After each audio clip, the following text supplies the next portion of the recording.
Welcome back, Martini Giant fans. This is episode number 119, which are two films by a fantastic actor that was at the prime of his acting career back then, which is the early 70s. The actor, of course, is Jack Nicholson, and we are really love to bring these films. And of course, you guys know from Martini Giant, we love this era of the early 70s.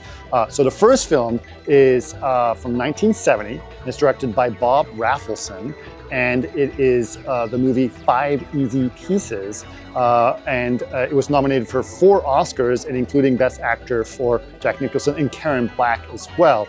Really fantastic performances, really great film. I absolutely love this one.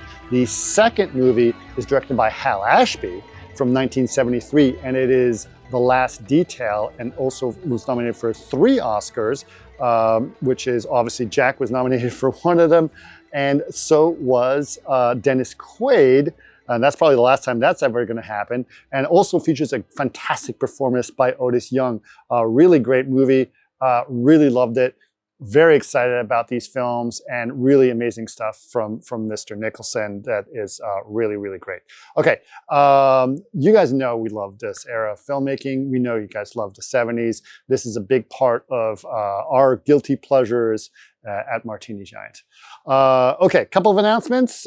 We are going to do a watch party for those of you who've never joined us for a watch party. They are a lot of fun. They happened over Twitch. They are not part of the actual podcast. They just sort of happen at whim, and you just can join us as we go. The way that it works is that Twitch and Amazon, or Twitch is owned by Amazon, it also owns Prime. So Twitch and Prime are connected. So if there's a movie on Prime, you can do it as a watch party with your Twitch stream, which is great. So we decided we're going to do those things with edit. The kind of films that we think are good for this are movies that involve some kind of or really terrible movies that we can talk over, movies we've seen a million times that we can talk over, or just fun movies that we can all enjoy together. And it's a lot of fun, and actually those are some of our biggest draws on the actual show, which is a lot of fun as well. So if you have a Prime account, that's great. If you don't have a Prime account, or if that movie is not particularly available in your region, you can always rent the movie, and we'll give you the time code so you can follow along with us. And so it's a lot of fun that way as well. So just go ahead and enjoy that way. So what we've done is we're still putting it out for votes. So if you are a subscriber to Martini Giant, either on Twitch or on our Patreon, you can vote for which of these films you'd like to do. So just go to our Discord as a subscriber and go ahead and vote for that. But the 3 movies that are the choices for this week are going to be Speed, Raw Deal, and Howard the Duck. So you can see it is kind of all over the place, and it's kind of fun. So go ahead and check that. They are going to be either if you pick either one of these, it's going to be a lot of fun on that watch party for sure. So in order to do that, just go to our Discord, and of course you have to be a subscriber to be able to do that. But if you'd like to just join us for the watch party, that's always welcome as well. So just go to twitch.tv/martini_giant, and that's where we will be. And it's going to be happening this Saturday, June 3rd at 3 p.m. Pacific Standard Time, which is GMT -8. We would love to have you be part of our Twitch stream and be part of our watch parties. And of course, this actual podcast was recorded on our Twitch stream. So if you'd like to be part of the conversation during our actual podcast stuff, you can always follow us on our Twitch then.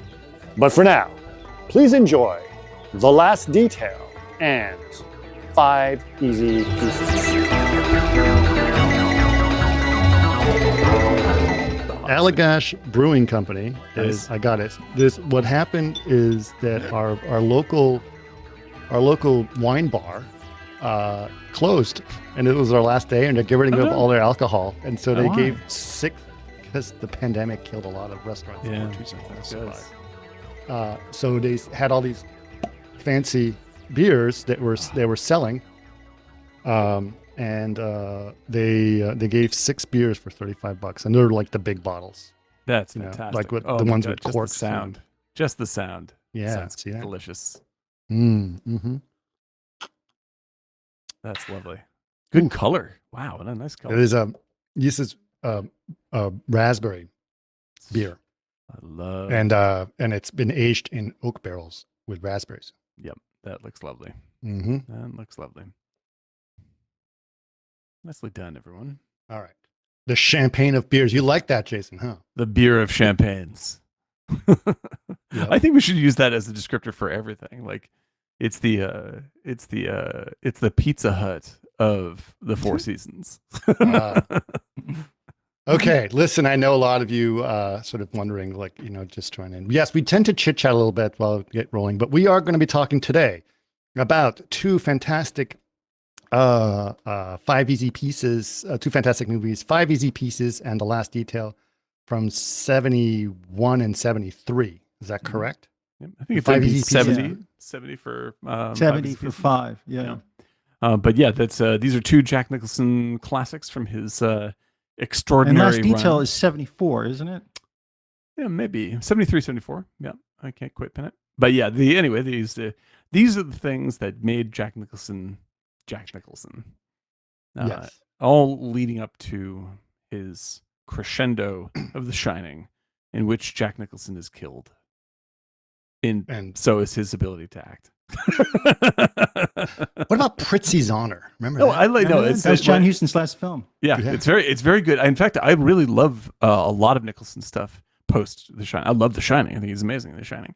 Terms of Endearment. Terms of Endearment, but he is cast for that, and that's what he does. After that point, this is what you're getting. And if you want Jack Torrance is available 24/7 for the next many decades. But if you want subtle characterization, you have to go pre 79 and into 5 easy pieces. One Flew Over the Cuckoo's Nest, and Last Detail. This is where he was still really, and also really The working. Passenger. The Passenger, yeah. That's not Fellini. What is that? What's his name? We did the Blowout. Antonioni. Yep, Antonioni. Yep, another great one. But I always enjoy Jack, but these two are a great sample play for people who haven't seen the young Jack Nicholson. You haven't seen him at full power, I think. I think there's a lot of people who haven't seen this movie. Anyone in chat, tell us if you have seen either one of these films. Love to know what your thoughts are. I know several of you are on chat right now. Jason's here. Alicidra. Who else is here? Hello, everybody. Hatchet Burger. Good name. I like it. Kata. Yeah, and let us know if you're doing. So if you're new to Martini Giant, we generally take a long time to talk about these films. This podcast is 3 hours, usually speaking, and we love to go into details about it, and we spoil the whole thing. So our whole tagline is, you don't have to watch the movie if you don't want to, because we'll tell you all about it. If you haven't caught up on a 50-year-old movie, well, what are you going to do? What are you going to do? Exactly. So these are, should we start with 5 easy, Eric? Sure. I say we start with 5 easy.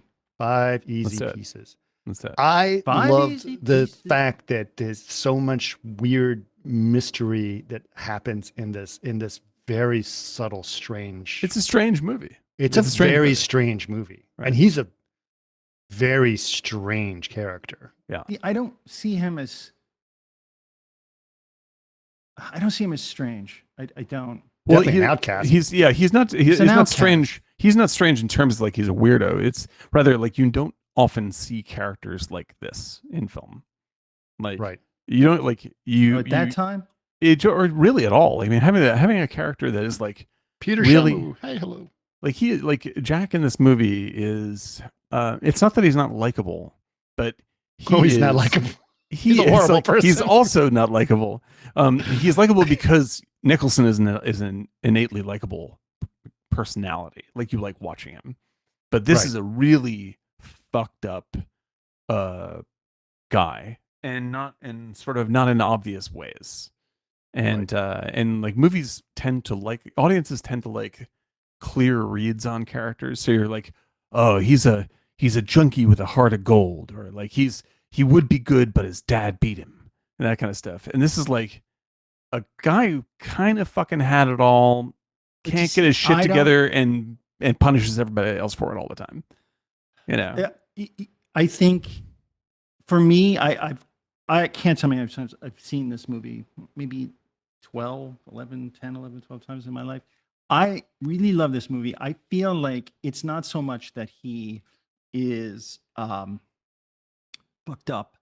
He realizes he's a disappointment to his family, particularly his father.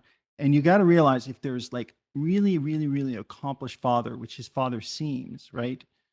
That knowing that you didn't make the grade, you react in many ways. You either will take drugs and know you're a failure, Right. but he skirts the line. He skirts the line between the complete reverse until he's discovered and he escapes. So it's just his only weakness is that he runs from his problems rather than just. It's a very realistic reaction to his situation, and that the movie makes me feel empathy for someone that if I met him, I'd not like him.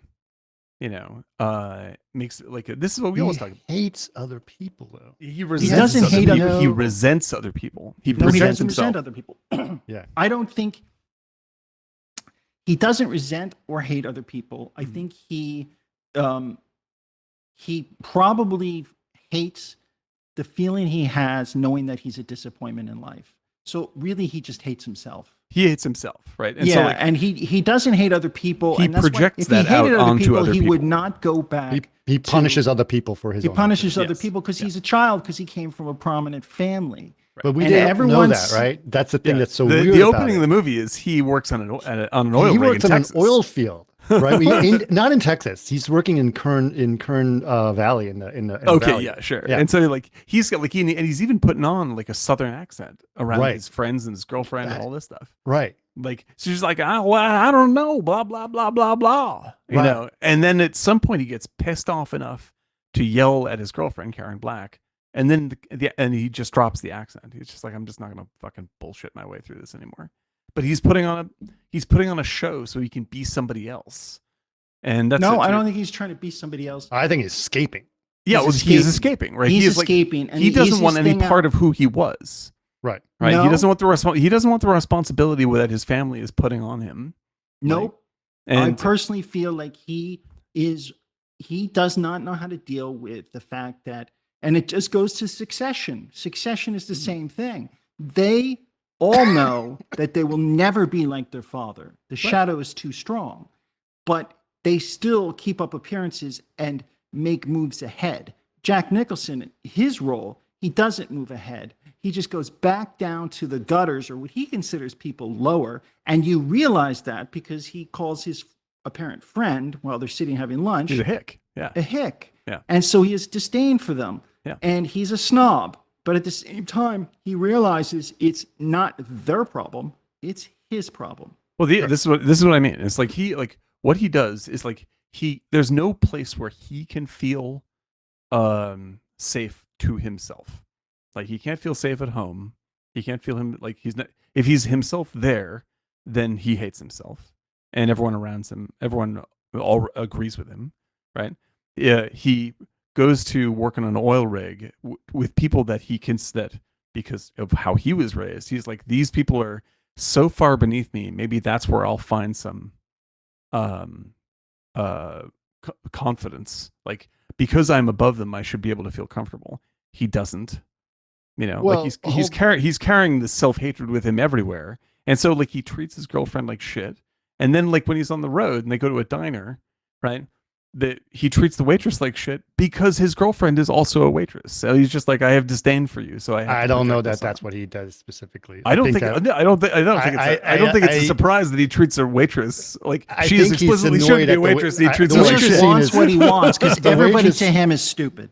The Everybody is waitress stupid. scene is hilarious because the waitress it was is. very rude too. Absolutely. Like it's like I'm not like it doesn't. It's in the movie isn't agreeing or disagreeing with it, with her, but like with him. Rather, like it is just saying like here is another person. Like he is triggered by who this is, not by the fact because everyone's a douchebag.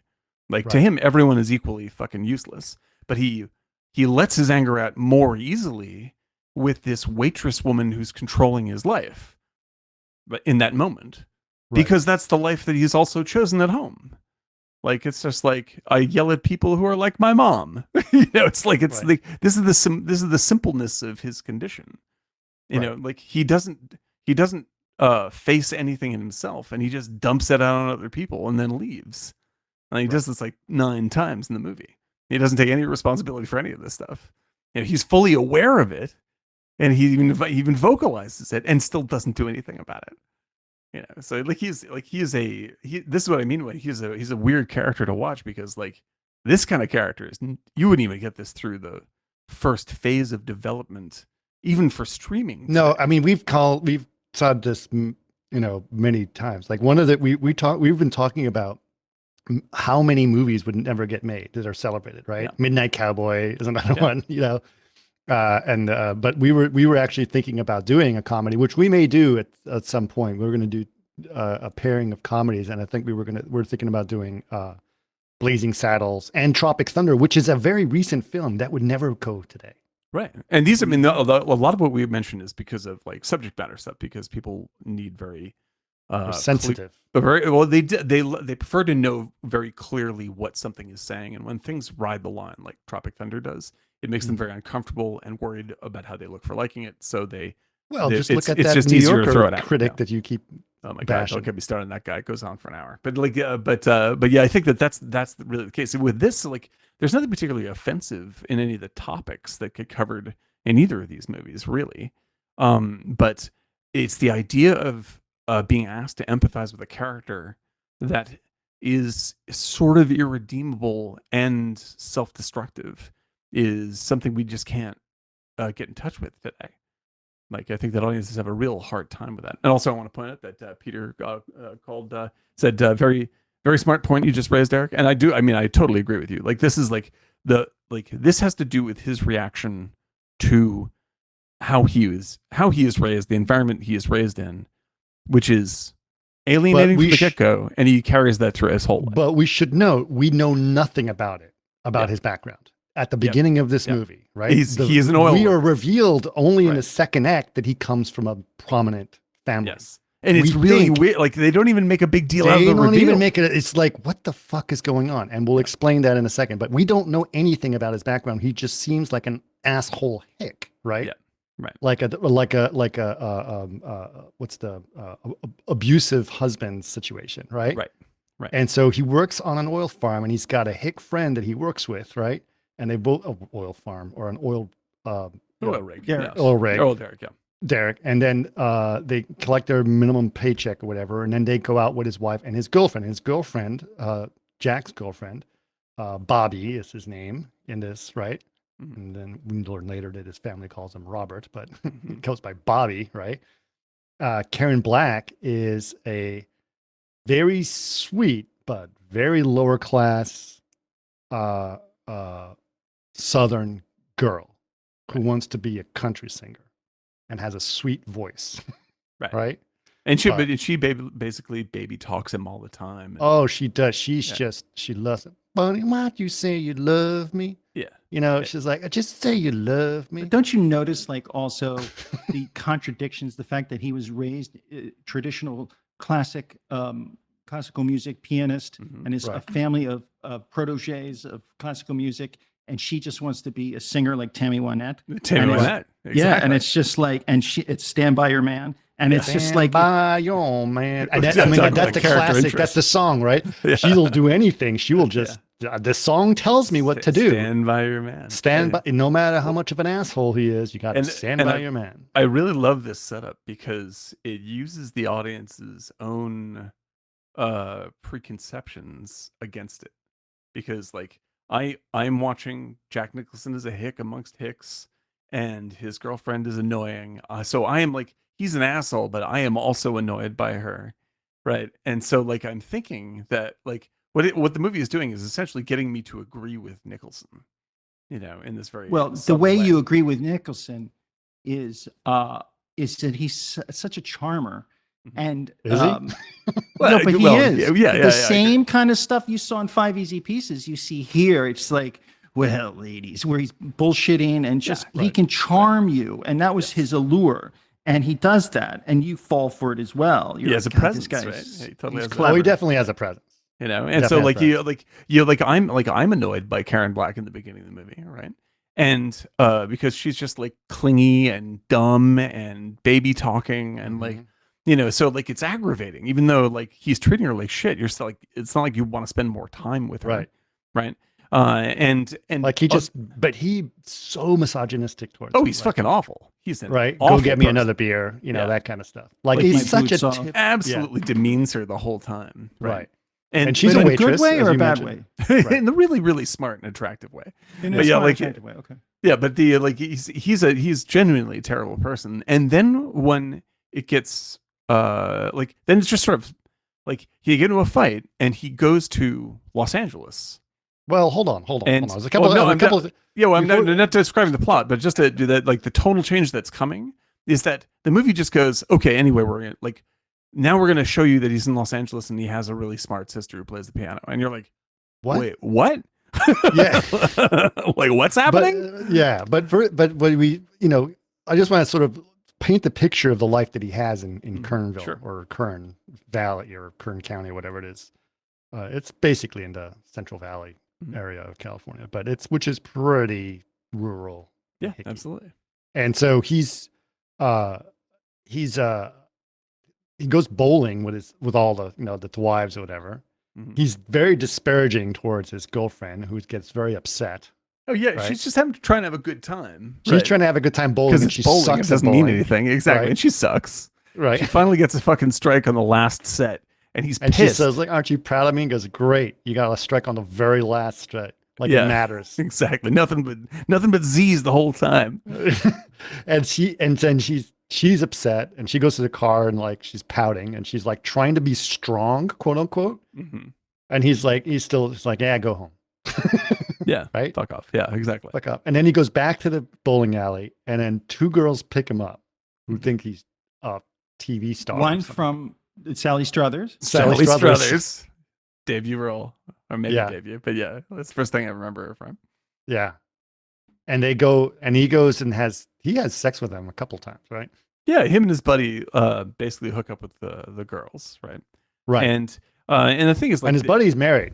His buddy's married and has kids, right? So this is like it's just a drunk, sad, dumb existence where you're just like, the fuck are you doing, man? Like, I mean, this is before we know anything about the rest of his life.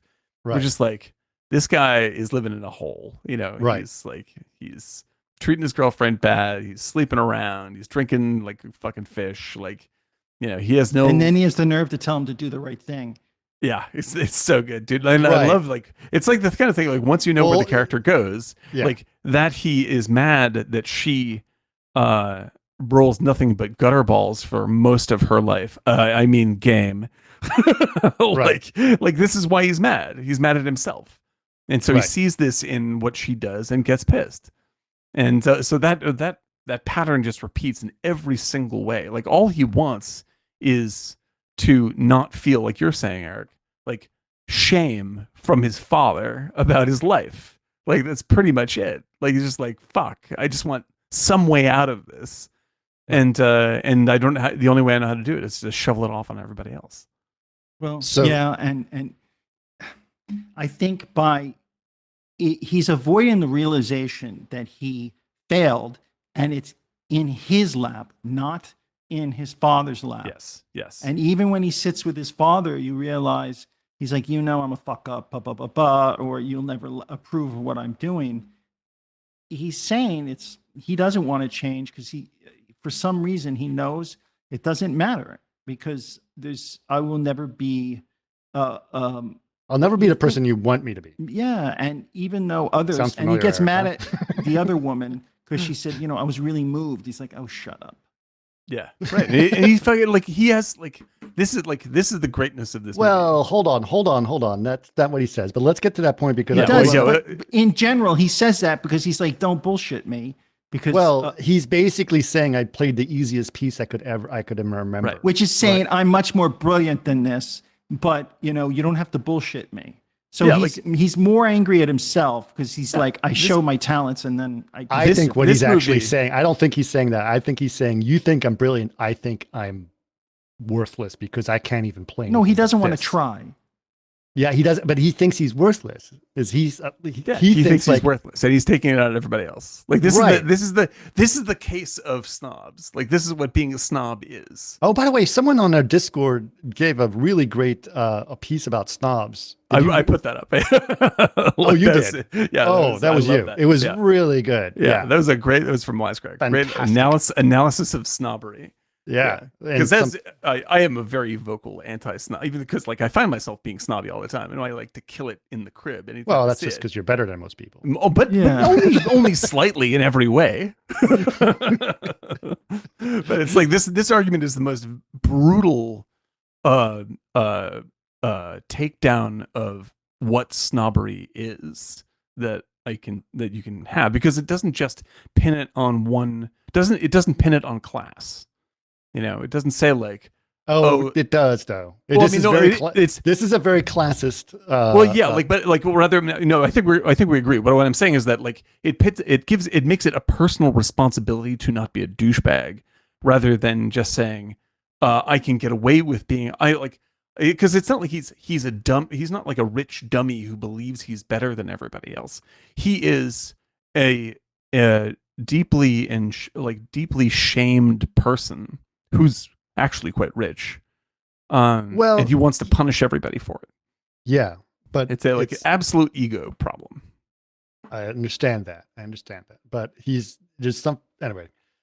also just avoids anything that could make him in any way responsible for it. Exactly. Right, exactly, because like even when he's acting poor, he's still the same dipshit. Yeah, whenever he's in a situation that's bad, he's like fucking him out, right? Yeah.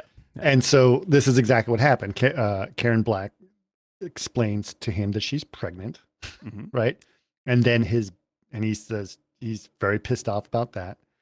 And then his buddy, this was a hilarious scene. I was like, what the fuck is going on? His buddy gets arrested. Oh, that's a great scene. So out of the blue. So there's so much in this movie that's like, what the hell should happen? They're working on the oil field, or they're collecting their paychecks at the end of the day. Gets into a fight with his buddy over his girlfriend being pregnant. Oh, his girlfriend being pregnant. Who says that you have to do the right thing. You have to do the right thing, even though he just slept with some girls at the pulling alley. You don't worry about it. You'll be fine. You know, once you get used to having kids, it's really fun. And Nicholson flips out. Like, fuck you, you hick. Right. And he storms off, and he goes to quit to the boss. He's like, I goddamn quit. And the guy's like, I don't give a fuck. And suddenly you see these dudes just run out of nowhere and tackle his friend. He's like, what's going on? Turns out it's the fucking feds that have been chasing his friend down for ripping off a bank. Yeah. And a bank robbery or a grocery store. Exactly. It just fucking, and they just take him away. And you're like, what? What the fuck is this? And he almost gets in trouble with the feds because he tries to help his friend. Right. And it's really weird. At which point then he just, and there's a first hint that something, and maybe that's where it happens, right? Is they're in traffic together. I love this piece, which is the piece behind us here. Good scene. They're in traffic together. They're waiting, and it's like, beep, beep, beep, beep, beep, and they're drinking while driving, of course. And there's a truck in front of them which has got all kinds of furniture in it, and the car is completely stopped on the highway. He gets out of the car, jumps onto the truck, and starts playing the piano in the back of the truck really well. Mm-hmm. And this is the first, like, what the hell's going on? Wow. And he's not playing like honky tonk. He's playing like a classical piece of music. Like Chopin, right? Or Beethoven or something. And then he's playing the piano while traffic's going on, and his buddy's honking the horn. And he's like, yeah. And then the car just kind of drives off into a different exit. Is that when he goes to LA or not? Yes. It's shortly after that. Yeah. Shortly after that. Then suddenly he's like in Los Angeles at the Capitol Records building. Yeah. And it's just as out of the blue as the guy's tackling his friend. You're like, right. I don't understand how's the context changed to this? Right. This was like years later. What happened? And then and then you see it's a recording studio, and you see this woman playing piano, and she's being recorded. She's a classic pianist, right? And she's playing, and then they stop the recording. That says you were humming again. Right, exactly. I mean, she's playing very well, but she's humming out of tune while she does it. This is how you get a better perspective on him, because she is just as talented as him, but she's childlike or brat or can't adopt to the exactly real world. The same problem. Exactly the same problem. Right. Right. She is emotionally She's messed up. messed up. Yeah. Yeah. She's super messed up. And we'll find out. Like he has three siblings, right? So One of them is Mr. Walton. One of them is Mr. Walton. Is that right? Mr. Walton from the Waltons. Yeah, I believe. I can't even picture him. Okay, I believe the guy with the neck brace. Is that from the guy from the Waltons? I believe that's the guy from the Waltons. Look it up. I could be wrong. I trust you. Oh, that's Let me look it up. That's that's like I was watching Inland Empire, and suddenly, I mean, I've seen this movie many, many times, but when I last saw it, I did not know what's his name from Brooklyn Nine-Nine. Great actor. Which one? Charles Cronin? Hang on. Brooklyn Nine-Nine. Terry Crews. Terry Crews. I didn't know who Terry Crews was, and suddenly Terry Crews is in the end of this David Lynch movie, and I was like, and like Gilda Radner's in yeah, exactly. Gilda Radner's in this. Yeah, exactly. In the other one. Did you know? Do you remember when Terry Crews, when the Me Too movement went on, and he filed a Me Too movement? You remember that? Oh yeah, that's right. Yep, that's right. Yep. That's right. Tony Basil is Terry Gross. It's Terry Gross. Yeah, she's the one that Terry Gross. And then she went off to a great radio career. But yeah, but so like the sister that is playing, it's sort of like a Glenn Gould connection, right? Because Glenn Gould also hummed while he played. And so they imply that she's really quite a genius. But even the people that are recording her frustrated. Treat her like an asshole.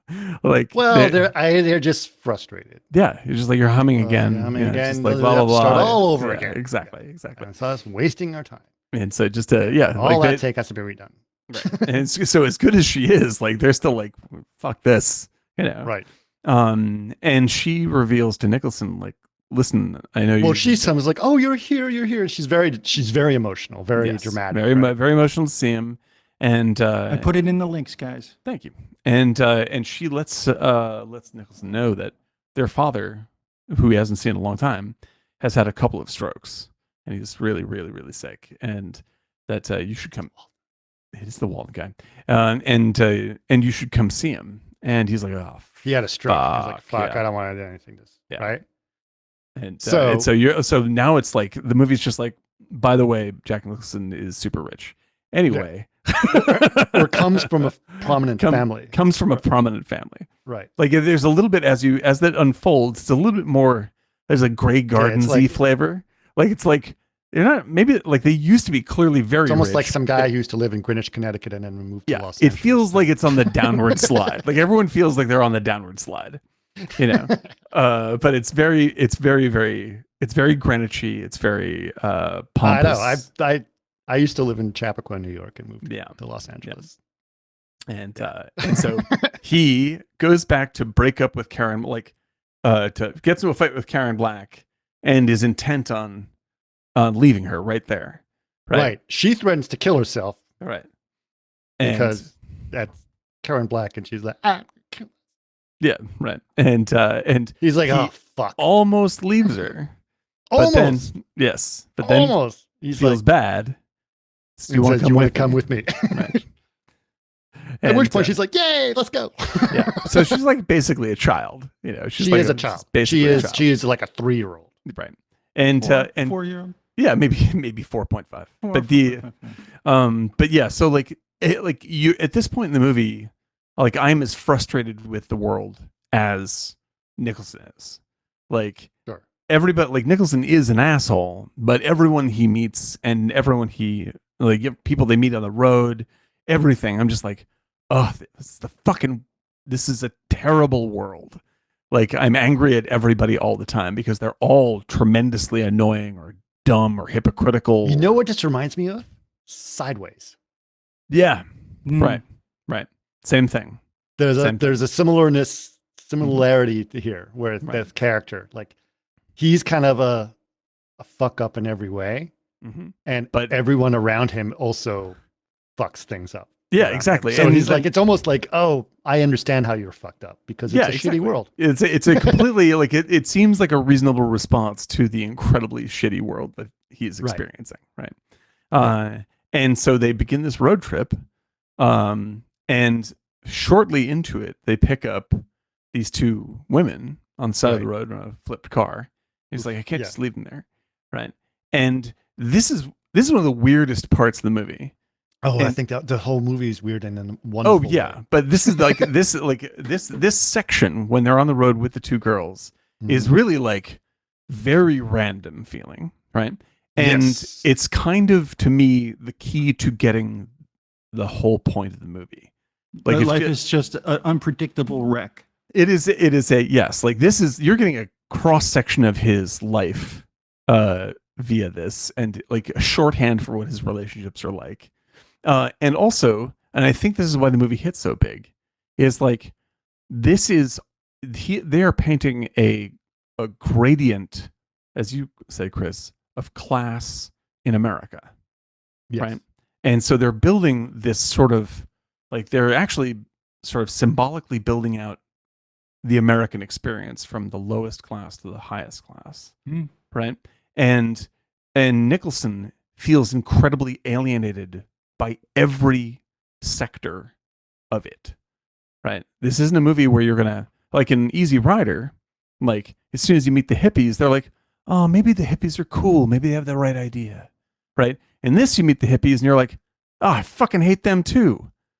You know, like everything is abrasive. Like the hippie woman, you know, she's fucking crazy and she just doesn't stop.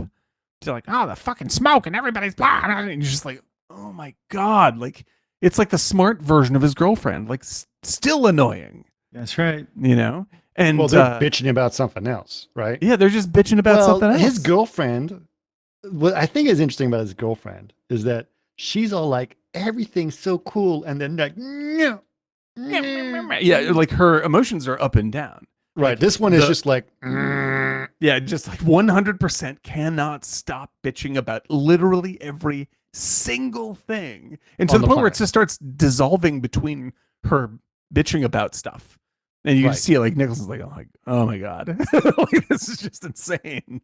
And like this is the sort of magic bit of the movie, is like very, very slowly, and this continues as we get to meet his family, right?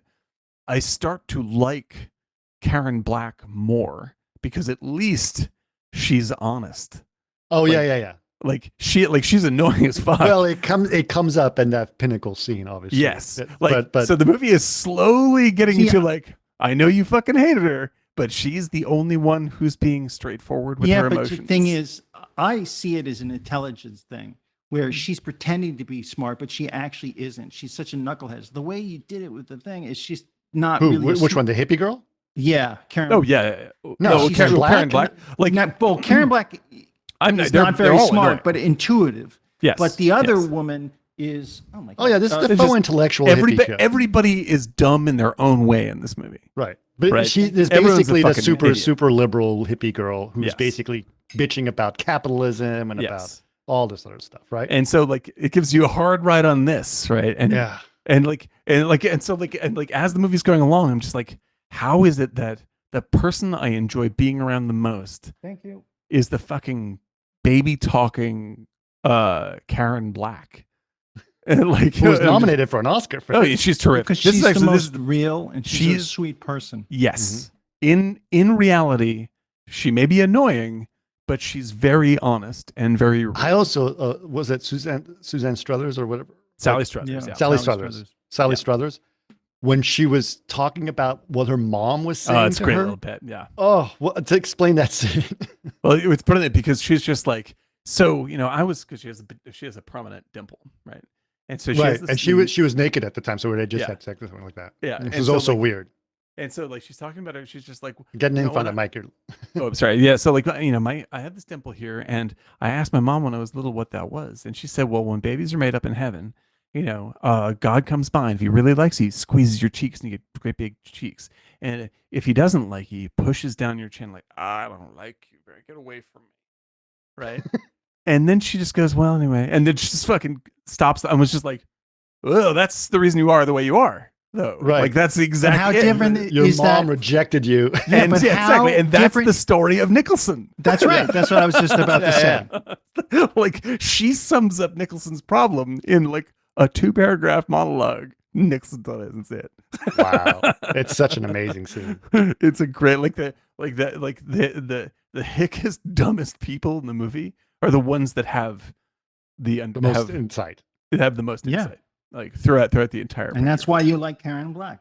Yep, and it's really, really clever the way they do it, and like because the road, this sort of road trippy section, right? It culminates in this classic scene that everyone who knows of this movie knows the scene. Right? Well, first of all, we should note that the diner. girls say they're going to Alaska, and they can Yes. said we can take him as far north as Puget Sound, right? Yes, Which is right. where they're going. Right, and so like they're going to drop them off at some point, but Right. they stop to get lunch at this diner, right? Yes. And like the girls don't even have like a clear idea why they're going to Alaska. This is one of my favorite bits. Like, Yeah, they're we're going just to kind of on a yeah, No, like 'cause the it world sounds like it's going to be some crap. like intellectual something or other, and it's just because They're scared. yeah, like I saw a They're just picture of like it and it Jack, looked really they're scared. clean. They're Right. running. Oh, away look from- clean. That's right. That's right. They look kept really complaining clean. about garbage. Right. And so like it looked really clean, and I saw one picture of it, and then Jack can't help but say like, "Oh yeah, sure, but that was before the Great Thaw." And like and just tries to fuck it up for them. Just like I'm going to shatter your illusions just for fun because I can't. Because he's stand the you. same as them. He's the same as them. They're basically escaping life, Mhm. just like he does, And so like with no real purpose or guide. They don't have a map. They don't actually. they don't know what where the fuck they're going. doing. Like they Neither talk does like they he. know what they're doing, but they don't know what they're doing. And so like it gets to this diner scene, and this is the one that's always in the Academy Award clip shows and all this kind of stuff, where Nicholson orders from this waitress. The waitress is already sort of bitchy to start with, but She is surly as hell. surly as And- hell. Mm-hmm. And he's just like, yeah, I'd like to have. He describes what he just wants: toast on the side, blah blah blah blah. And he's like, No, he says I want this, but I just want this. part yeah, of it. like no, I don't, just I don't hold want this, kind of bread. hold the this and put tomatoes, this. blah blah blah blah. Like, Mhm. and she's like, Hold no the substitutions, sir. tomatoes. And she and- points the menu. It says right here, no Yeah, substitution. you can get a number one. This is what I'm going to bring you. That's the way it works. And he's like, Okay. all right, fine. Give he me a just wants. fucking- He wants bread. That's all he wants. He Right, wants just bread. wants the It's bread. also a table of people who don't want to play by the rules. Yes, exactly. And so what this scene, to me, and then let me know if you think what you think about this. I think that this scene is sort of a negation of Easy Rider to an extent, or like Okay. that, like of the simple stand up against the man argument, right? Like because the crowd pleasing version of the scene, and this is why they show it in clip shows because it feels really crowd pleasing. The scene does, and because he says like, well, just give me a chicken salad sandwich, but hold the chicken salad, and I'll put the bread off on the side. And she's like, you want to hold the chicken? You want to hold the chicken? And he goes, I want you to hold it between your knees, right? And she fucking like fight ensues, blah blah blah blah blah. Right. And it feels really triumphant. But the Mhm. important bit of the scene isn't in that scene. It's the next. It's cuts right to when they're outside, and they're all laughing. Like the girls are laughing about how he really showed that waitress, blah blah blah blah blah. Right? Right. He's like, yeah, but I still didn't get my toast. I'm like, that's the How the did I actual. win? I didn't win anything didn't except fucking I win didn't get my anything. toast. I had my big stand-up Academy Award winning fucking scene, and I didn't get shit out of it. And so like it's like you can put on your big self-important act about standing up against the man, but in the end you don't get the toast anyway. It doesn't make any difference. Like trying is stupid. And so it builds up that scene like it's going to be something, and then it is nothing. And I Yep. think that really shows his like the cycle he is in his life. Like he's hoping that one day one of these fucking outbursts is gonna really change his life, and none Nope. of it. Nuts. Getting on trucks and disappearing doesn't Yeah. solve it. Exactly. So like then we they drop the girls off, and then we head to the meat of the movie, which is when he arrives at his No. He Oh, I'm wants sorry. the Yeah, motel first. No, yeah, go to the motel first. He goes to the drop off Karen motel. Black. He goes to the motel, and there's like, okay, we'll stay here. And then basically, he's too embarrassed by Karen Black and tells her to wait there. Yeah, I'll be back. Stay in the hotel for 2 weeks while I go see my family. Pregnant lady. Like, It's and what's an interesting question is who's he more embarrassed of? Is he more embarrassed of her meeting his family or his family meeting her? right. Because he hates both of them. I think he's I think he's He doesn't embarrassed wanna of her look bad. of them meeting her Yeah, I mean she's a dope. because And he's she's embarrassed. she's a lot. Absolutely. She's a lot. Like the movie doesn't hold back on her being atrociously fucking grating. Like, Right. like she's got the fucking pedal to the metal all the time. On like you're watching this going, oh my god, I can't fucking take this lady. Yeah. But yeah, so he just dumps her off there and then heads to It's Connecticut to wherever he's to going. Greenwich, but Connecticut. No, basically, he heads to Puget Sound, so it's Pacific Northwest. Very pretty, very rainy. Lots of takes a boat to get to his destination, kind of place, right? So a remote, big, beautiful house that they live in, right? Goes in, and then his sister, who was the pianist in Los Angeles, is there cutting her dad's hair. Now, your dad is like pretty much a vegetable. yeah. And what I really love, I just want to interject quickly, is like he looks like there's a photo of him on the wall where he's like, and looking very parochial. Solzhenitsyn or Yeah, so exactly. Like it's a very sort of, like I'm in control, I'm the patriarch look. And then you see him in the wheelchair, and he's still making the same look, only he can't talk or move. Like he is literally the photograph, and there's no change. Like it's just a presence. Just this. Yeah, he's like, got this frown on his face.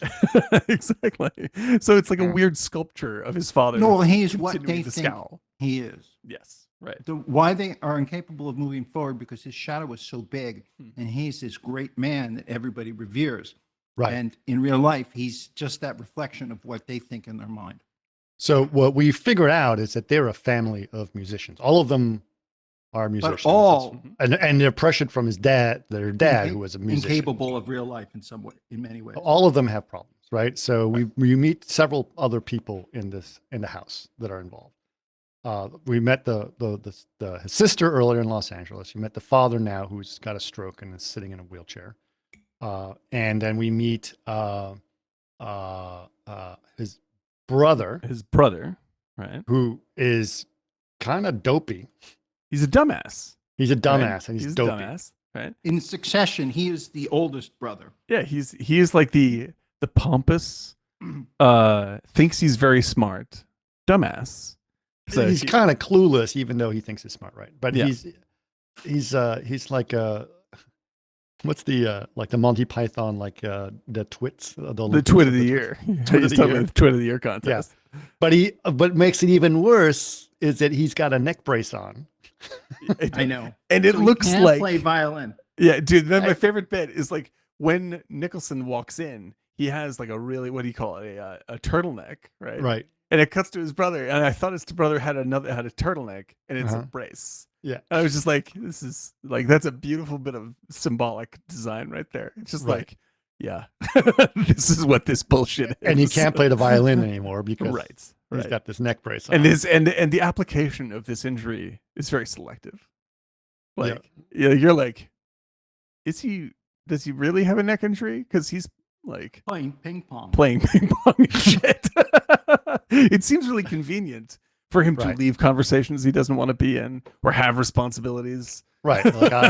Like he can get out of it with this whole like neck brace bit. Sure. And so like and then he has a girlfriend. There's the brother's girlfriend. The girlfriend or is it wife? Girlfriend. Yeah. And the girlfriend. I think it's a girlfriend. Oh, okay. It's unclear. They are close. Well, hold on, let's check. But she is the canny one of the group. Like she is clearly very smart. She's aware that this is all kind of nonsense. She's an outsider. She is an outsider. Right. And so there's a connection that happens almost instantaneously with her and Nicholson. Right. Like there's an understanding that this is a big put on. Yes, which we'll get to their relationship in a second. Mm-hmm. But there's also just not to forget, there is another fifth person, which is the male nurse. The male nurse. That's so good. Yes, dude. This dude is amazing. Who is pretty much looks like a bodybuilder from, he's a big guy and he tight helps shirts. Tight straight shirts. Yeah. That's such a Zach Galifianakis role. It's so good. He's so funny. I mean, no, except he's tall too. Like he's just a big person, right? And he's a little abrupt, very abrupt, right? You think so? Yeah. He went to 0 to 1,000 in like a second. It was like, what? Totally out of control. But anyway, the girl, because she's an outsider, because you can sense that she's thinks it's all BS, right? And because of the way she's reacting to things, Nicholson is like, oh wait, she also feels this way, but she's not annoying like Karen Black is. Right. So he's like attracted to her, right? Right. And so that sort of starts to happen. And so he starts to try to build a relationship with her. They kind of go back and forth, but they do end up sleeping together. Mm-hmm. And it gets kind of awkward. It gets tricky. Yeah, it gets very tricky. Right. Right. And because she is sort of like confronting him on his bullshit to a certain extent. Sure. Right.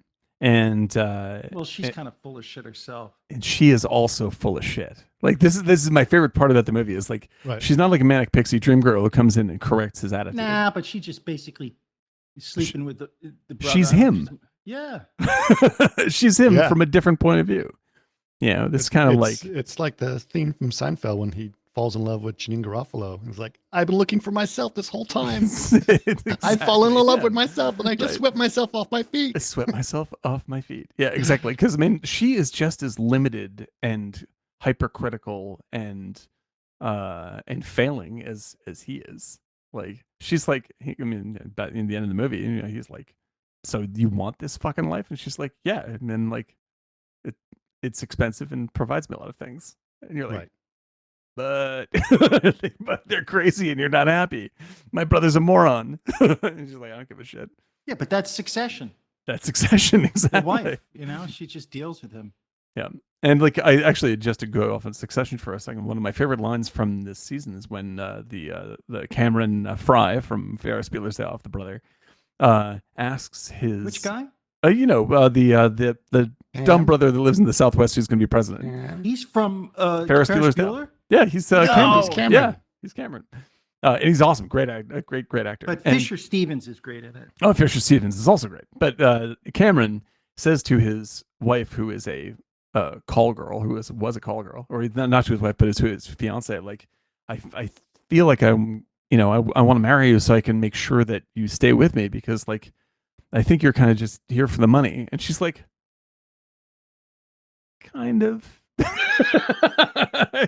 It's more than that, but yeah, there's a security issue here.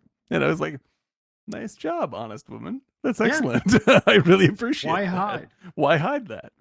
You know? And so like that is certainly at least what's going on with her. But like they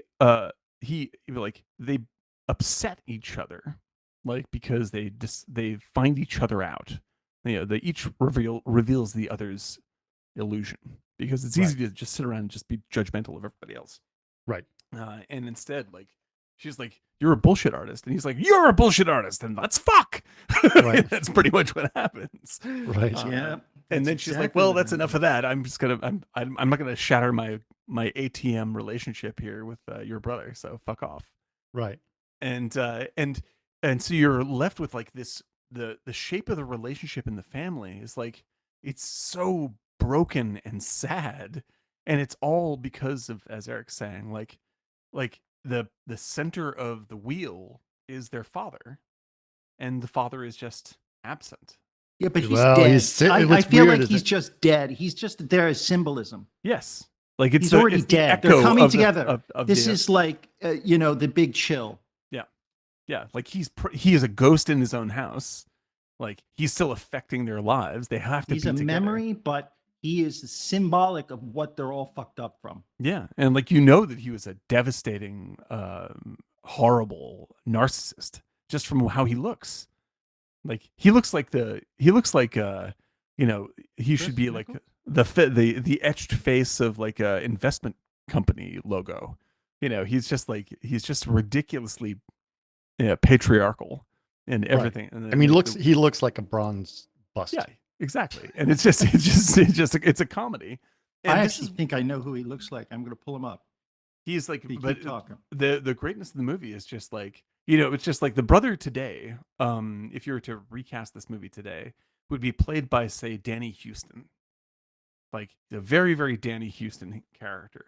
Sort of like the intense, know-it-all, dumbass rich guy. And his father would be played by John Huston, who is the rich guy who actually knew what the fuck was going on, but because of that was the most insufferable asshole of all, you know. And then you have the poor damaged sister who's like basically like a little kid, you know, like a hyper and a hyper intellectual little kid. It's the reverse of Karen Black, you know. And there's just no safe space with any of these characters at all, you know. And then the fucking, you know, the ex sailor male nurse falls for her. Doesn't fall for her. Yeah, like I mean, she falls sleeping with her. Yeah, exactly. She falls for him, and then he agrees to this, and then he's the one who's beating up Nicholson in the end. Right. You know, just like Nicholson he's lower than the male nurse. Like that's how low he is in the fucking totem pole of his family. He's being beaten up by his dad's nurse. You know, like it's a fucking disaster. It's a total disaster. Yeah. And Nicholson is both aware of all of this and is unwilling to change anything about how he acts at all.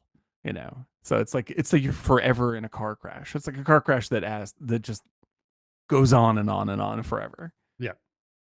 Yeah.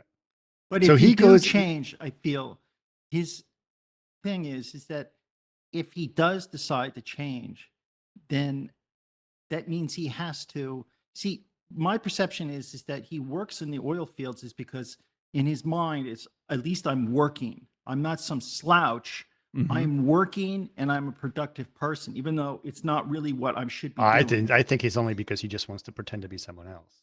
Yes, well, but work, like he's not a slouch. Like work is hard work. It's a mixture of these things. So like it's the opposite of the way he perceives his family, right? Yeah, but I think by doing that, but by not changing or wanting to change, it means he actually has to shit or get off the toilet and start using his skills and how he was raised, and he's afraid of failure. And you're exactly right, because the classic bit and where the title gets its, you know, it gets the name from is when the smart woman, the brother's wife, asks him to play the piano for her, and he hasn't played in forever. Like he said, he hasn't played. Right. And he plays like a Chopin or whatever it is. And it's like it is a simple but very, very beautiful bit of music, right? And he plays it really, really well, and she's very, very affected by it. And then he mocks her for being affected by it. Like it's just like, you asked me to play, and I played the simplest thing I could remember. Like I used to play, I played it better when I was 7. Yeah, like like you're an idiot for thinking I'm good at this, which is him saying that to himself. Mm-hmm. But instead of saying it to himself, he takes it out on her. You know, and like destroys the value of the music that he played, which is beautiful, and smacks her in the face with it. You know, it's just an embarrassment. He's an embarrassment to himself every single moment of the film. You know, and then he goes and he confronts quote his dad, who's immobile, and you don't even know if he can hear what Nicholson is saying. And it's one of my favorite lines. It's like the irony here is that like if you could talk, I don't think we'd be talking. No, this is everything that he's doing is what you whisper to the casket. Yeah, right. That's a good way to put it. That's a great way to put it. Yeah. And that's what it is. Yeah. And he doesn't get that. So he's just going to continue as he is. Yeah. And so like as all this trauma he goes through, finally his actual, you know, that Karen Black shows up saying like, you know, no one was calling me. I ran out of money. He goes on. He takes the night off and goes drinking at the bar. Right. And because he just doesn't want to deal with his family anymore because everything's gone to crap. And then he comes back, and then Karen Black shows up out of nowhere, uninvited, because she said she ran out of money. And she was just sitting in the motel room all day long for 2 weeks. For 2 fucking weeks. What a fucking asshole, man. It's insane. For 2 weeks. Yeah. And so they all say, "Oh, please, dear, come in." And he's like, "Oh, God." But they had an ice machine. I don't know why everyone's... What? Why did they complain? I'm sure she had some paperback She had books. an ice machine. Come on. Karen. Yeah. Why did you do that, Karen? Where's my hat? Karen. I'm not going anywhere That's without all the my hat. money we had, Karen. We are now cross-referencing to wildly other movies. That like she shows up and everyone's like, "Oh, of course, come in," right? Right. And they're just looking at her like They're not. They're no. it's like, Well, this is like, it's very strange. Like the brother mhm. is trying to be super super nice, but he's like, Yeah. what the hell is He's this person? fascinated by her. Fascinated By her. But Like, he's being unbelievably polite to yes, her. he's Right. he's being great. Like he's being a little obsequious. He's sort of Right. just sort of like, "Oh, of course, I'm happy to be very kind to Jack's girlfriend. Isn't this great, honey?" You're just like, you fucking prick, And then they have like friends over and all. Oh, this that's stuff. the one. That's the scene I was just like, just killed me. This is great. Take it away. This is one. This This is probably is my favorite so- scene. In the movie. It's great. So good. They have, friends over in a cocktail party, and there is this one woman who is so obnoxious at the party, and she's Intellectual bully. just, intellectual bully is a good way to Yeah, put it, yeah. right? She's just talking out of her ass about stuff and just putting down anyone out there. And then basically points to Karen Black and just points out how stupid she is. Yes. Like almost directly at her, Mhm. while Karen Black is like, what's happening? Right. And Karen Black's just trying to talk about this kitten that she loved that Jack gave her. Like, Right. that's it. Like she's like, you know what? I like kittens. Yeah. And this woman is just putting her down for being this hick. And it's Yeah. just, oh God, it's so horrible to watch. She's just a horrible person, that woman. Yes. That woman is the Stone to cold me, the she's the villain of all the villains, Yep. right? Yep. At which point, surprisingly, Nicholson defends her Mm-hmm.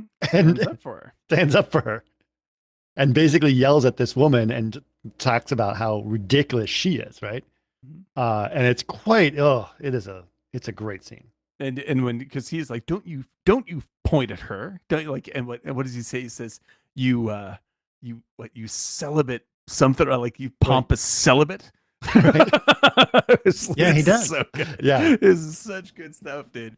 And I really feel like this is the moment in the movie where I really like that. Like I'm just like I knew I was right to care about some part of you, because that is when you recognize the value of what you will really have in your life. Like as fucking annoying as Karen Black is, she's real. She's a real person who openly cares for real about actual things, not trying to bullshit away with all sorts of intellectual verbosity. Like she's like, I like kittens. That's it. That's my line. Right. Right. And you shouldn't be ridiculed for liking kittens. They're fucking awesome. Right. And he sees it and he stands up for it. Right.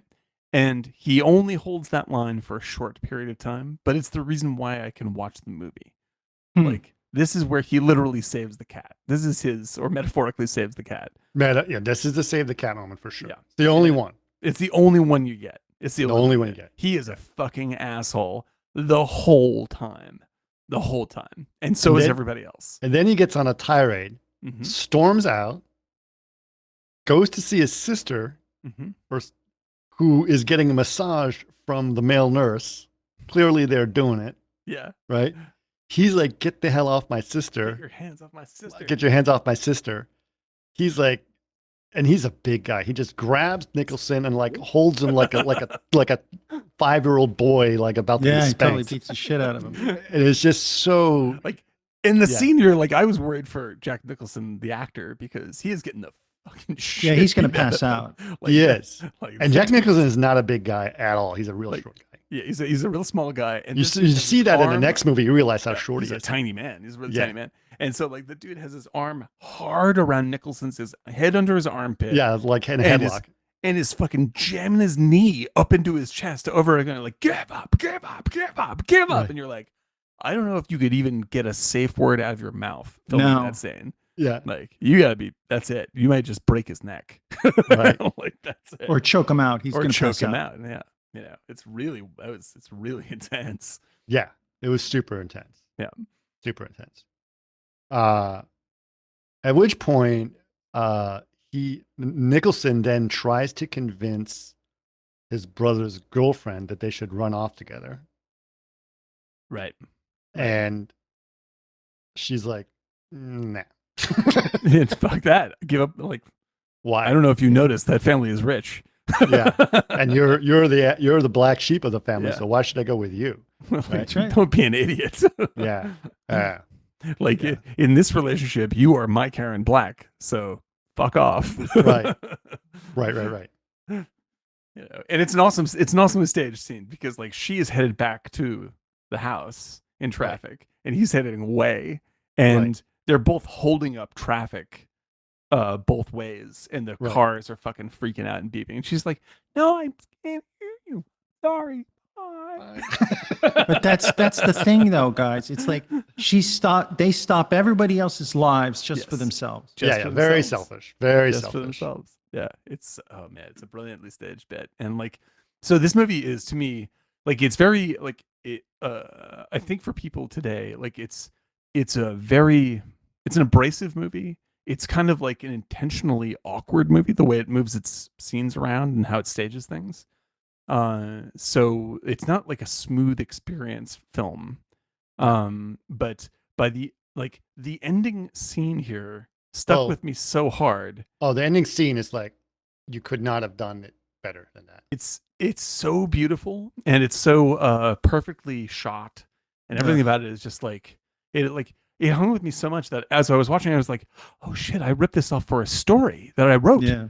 Like I'd forgotten entirely about it. The scene is basically the same things don't happen, but the imagery is all the same in my mind, and it really got burned deep in there. You know, like this sort of moment of choice in your life scene, and it's also it's like you've never seen someone choose to blow it so hard and commit over such a long sequence. You're just like, it's not like he just goes, oh fuck it, like. It's like a long scene where he has to hold on to this terrible idea. Like an addict. He just leaves. He doesn't want to deal with any reality. He just get on with his life and just leave her behind. It's really sad. So to spell it out for the audience, it's he stops to get gas with Karen Black. He's going back with her. Everything's, like family's left behind. He's going to go and ostensibly, he decides to go back with Karen Black, right? Go back with Karen Black. And she goes to get some coffee at. No, they go to the gas station. She's gonna get some coffee. He says he's gonna go use the bathroom. Yeah. As she is getting coffee, he gets out of the bathroom. There's this big 18-wheeler like log carrying place. That thing that pulls up, and instead of getting into the car, he asked the guy for a ride in the 18-wheeler. Mm-hmm. And the guy says, I'm going up to Alaska, right? Mm-hmm. Like the girls were. Mm-hmm. But they had the same thing, avoiding life without a real direction. Nope. Yep. And so he just literally gets into the 18-wheeler. The guy says, you're going to need a jacket. It's going to get cold up there. Like, I forgot. They're totally unprepared too, like them. Right. No idea. And so the 18-wheeler drives off. Yeah. She comes out of the convenience store with her coffee, looking for him, waiting for him to get in the car. That's the end of the movie. And you see him driving away. Driving away. It's a single take. The camera just goes back and he just drives off, and she's just sitting there waiting for him to go in the car. And she's pregnant, remember? Yeah, it's just like it's like that ending is like, oh my God. You spent the entire movie like seeing his shitty situation, seeing he understands this shitty situation, seeing that everybody in his family repeats the same fucking thing over and over again to our own detriment. And then he has a realization, defends what he thinks is good, and fucks it up again. He just can't handle it. Oh my God. Yeah. It's just devastating. It's like an even. Now, like one of my favorite movies ever is Inside Llewyn Davis. This is the most abrasive version of that kind of story, where at the end you're just like, oh my fucking God, really? Dude, how do you not learn? It's like recognizing you're in a time loop and then just going, well, I guess I'm just going to hit the button again. Right. No, it's really astonishing, and like it's a real, and it's one of the few times where, like I would say that other like, and the one we're about to talk about, like Nicholson is also incredibly good in that movie, but that is much more of a team piece than a Nicholson show, right? And so when we get to Well, this is not just a Nicholson show. Everything, well, all, no, all like, the characters here. all the characters are very, very vividly drawn, but Right. like you're very aware He's still of the thread. The main he is thread. a separate event, Yeah. right? And Right. so you can really take time to appreciate exactly how great Nicholson is as an actor. Like with the scene with his dad, all this stuff where he is like he's carrying a lot of responsibility in this movie, and it's all on him in every single scene. Like the other actors could be worse and it wouldn't make any difference. Like it has to work for him. And he's incredibly good in this movie. And it's one of the few, like, it's like we said, that's it. Like, it's like, I hate being the guy who says they never make movies like this anymore, but They don't. Like it's really hard to think of maybe more than 3 or 4 in the past 30 years. I don't know. It's really, really tough. At this level where you're talking about, like, this is a big release. Like, Five Easy Pieces is not like some weird little indie film. This is Well, big it actor was at the top of fairly his low game. budget. It's low budget, but yeah. it's a big exposure movie. Yeah. Like this is part of like the Easy Rider train.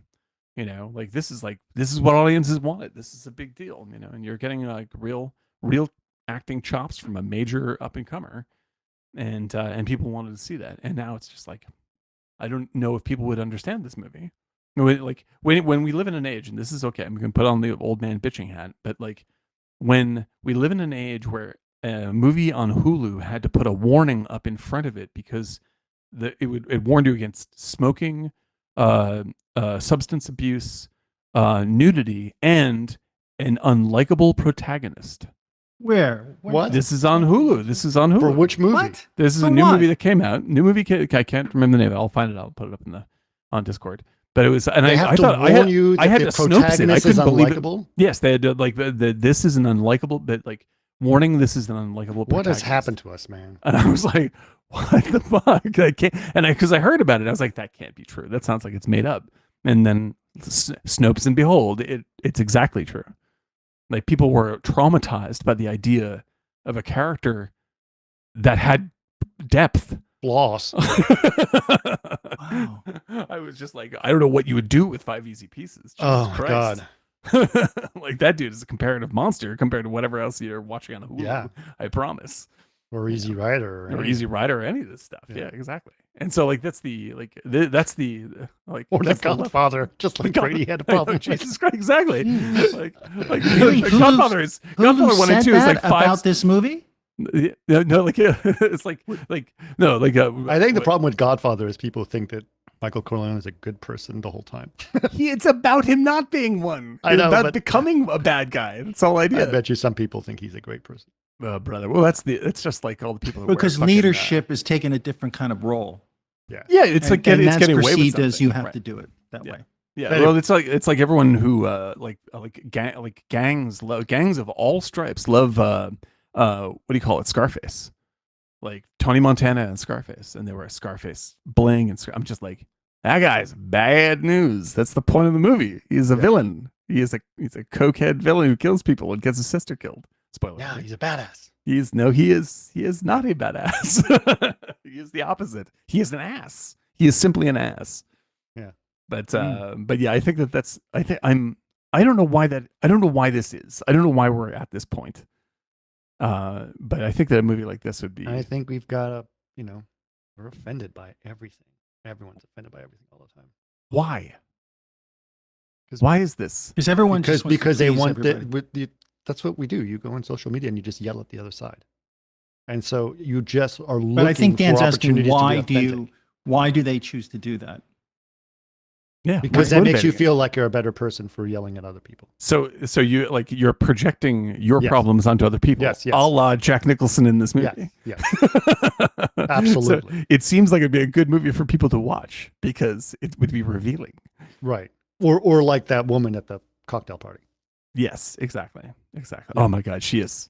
I don't know who that actor is, but man, oh man, she that's a meal. That seems like Yeah, a meal. I've met people like that who are Oh. just the I do a snobbiest. podcast with. I've been people like that. It's like I don't know if you saw this. I put up on Twitter, but I rewatched Tar yet again with Anne. Love that.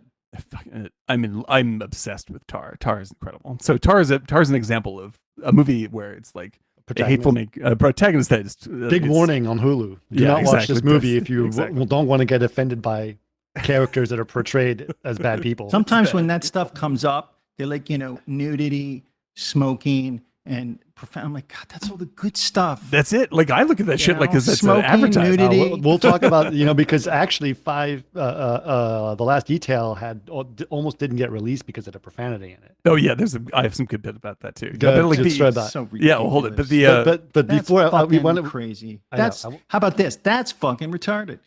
Yeah, dude, this is like I said about Tar. Sorry, but that's all those words you can't say anymore. Well, the thing is like the short form of my opinion on that stuff, right? Guys. And it's like that I agree that these were like pick your word or whatever the word is. Like I agree, word X is very offensive, but the idea of never being able to say it even in reference to someone else who has said it, like that we hide it so thoroughly, sharpens the word and makes it much more dangerous to say. Right. Makes it infinitely more. Which is hurting. the Mel Brooks thing is like, yes. if we make fun of Hitler, yes, then is useful. That's useful as opposed to pretending that we can't say Hitler. You can't say Charlie Chaplin did the same thing. In one of the most beautiful and moving fucking movies I've ever seen is a slapstick comedy against Hitler. Like it's incredible, and and Charlie Chaplin, like the producers. Yeah, like the producers as well. Exactly. No. But when Charlie Chaplin, yes. Yeah, you're talking about The Great Dictator, and The Great Dictator was just a slapstick comedy all the way through, in which he plays both a good guy and Hitler. Like Hitler's drawn as an idiot, and this was, while World War II is going on, like while the Nazis are actual literal Nazis, not just like we hate these fucking jerks. Wait, it was 39 or 40. It's while World War II is going on before the Americans get involved. It's basically made to get the Americans involved, right? And it's an extremely funny movie, and because they're slapstick about it, and then ended on a very, very serious note, and one of the most beautiful speeches ever written for film. Like it's incredibly motivating and very, very useful. And so this kind of stuff, like when you try to hide dangerous material, it becomes more dangerous. Like don't be open about things and say things out loud so that they don't get more and more frightening and sharp. And I think that we're afraid to do that, and it only gets worse. So where were we going with this? I was about to finish up my bit on Tar. Tar. So when I saw Tar then, and because I was laughing my ass off because I think Tar is fucking hysterically funny. Right. And she's like, I think I get it. You love Tar because it's like a super serious version of Alan Partridge. And I was like, yes, that's exactly correct. Pretty good. like this is an absolute caricature of the worst, most embarrassing things that I have ever done in my life, laid out in front of me as a warning to be aware that I might do them when I am self-serious. Like that's a good thing to see. It's a healthy thing to see. So seeing 5 Easy Pieces, like I think is a healthy thing to do, especially now. Yeah. By the way, I don't know if I put it on our founders section of our Discord, but I put a link in there. But it was a video that someone sent and he said this is a fascinating video, and it's a video from a clip from 1958 where a forensic psychologist is talking about racial discrimination. And it is shocking how we are still in the exact same position they talked about. But sure. I got to warn you, when you watch it, the language uses words that are that would be very offended today, and as they were in. But it was like, oh my God, and it was just. I was really nervous to watch it, and I just couldn't stop I couldn't turn away. But I mean, I only put it on our section because I was nervous that someone would get offended by me putting it up because. Well, this is, and this is just like, oh, it's really hard. The thing is, like, I don't want to, I never want to hurt anyone's feelings or actually deeply offend anybody. Like, I have to be, like, I have to be. You got to be careful. respectful. Yeah. I got to be respectful, and so, like, I'm always going to err on being on the side of being respectful. Sure. But just as a general commentary, like, I think that we have gotten ourselves into quite, we've backed ourselves into a corner where it's no longer, it's hard to talk about things you need to talk about. Because the language and everything becomes so limited and the subject matter becomes so limited that we can't even criticize ourselves because we're too worried about upsetting each other. And I'm like, that's how shit gets really, really bad. Like, you need to be able to be open and truthful about things, and sometimes that hurts people's feelings. Like, that's how it goes. Like, you can't just, expect to be the good guy all the time. Like, you're going to make mistakes, and you need to be able to talk about that and see that stuff. And so that's because we talk about it all the time. It's just like Dan really likes movies with bad people as lead characters, and it's because of that very fact. Like, I think that it's the healthiest thing in the world to watch this kind of material. Like, it's bad to watch exclusively heroic, self-celebratory stuff. Like, it's bad for you. Doing ever since 9/11. Yeah, it is poisonous to you to do that. It's good to have a little bit. I take that back. Tar got made. So Tar got made. There's still examples. We just want more. That's all. All right. I had a couple of things I want to wrap up on this film. This film obviously was really well celebrated. Came out in 1971. A great year to be born. And very also the nominated for 3 or 4 Oscars. Nominated for Best Picture, nominated for Best Actor by Jack Nicholson, nominated for Best Actress in a Supporting Role by Karen Black, and nominated for Best Writer, which was Bob Rafelson. The director. Rafelson. The directorson. Bob Rafelson, the director. Who just died recently. And also Carol Eastman was also the screenwriter. Yeah, he had the concept, and then he described it to Eastman, and they worked it out together. Yes, and she wrote it. They worked it out together. Yeah. Okay. It's a brilliant script, brilliant film, definitely. Brilliant script, brilliant film. Now, the last detail. Is Dan really likes the last. I'm with Eric. I'm in you like the first one more, right? I like the first one more because I love Last Detail. I loved it. I do. I like them both, but I was just like the weird slips, like his buddy suddenly getting arrested, and then him suddenly finding out that he's rich, and then it's random stuff. It's great that just randomly shows up in the plot. It's just wonderful. I think that, in fact, like, just in thinking about it as we're going through it, like, I think that the single and the last scene is like, oh boy, it's incredible. Like, I think that the single difference between these two movies, in terms of why I in particular I love Last Detail, is that like, I really groove with the director of Last Detail's work, Hal Ashby. Yeah. And, like, he has such a particular... Hal Ashby is a great director. He did Being There, Shampoo. Like, we've covered those two already on podcast. These are like, he's such a unique voice, and he is such an incredible, strange filmic craftsman. Like, there's nobody who makes movies like that. And so it's, for me, it's like, this is as good a movie as Five Easy Pieces. It just has a particular tone and craft. Didn't he do The Long Goodbye?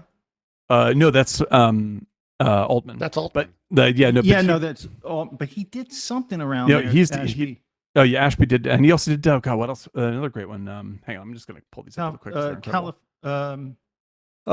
Hal Ashby. I can't believe people do not know who this is, but he is one of the greats. People don't know who Hal Ashby is? Generally speaking, no. Harold and Maude. So Harold and Maude is Coming Home, Shampoo, Last Detail, Being There, and a movie that I have never seen that was up for Best Picture in 1976 that you cannot find literally anywhere is called Bound for Glory. And it's supposed to be one of the great movies of the 70s. It's gone.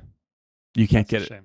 It's insane. It's interesting because I literally was, I been working 7 days a week, but I was talking to my client last night, and I was telling him, like great moments, just like, how I started and so forth.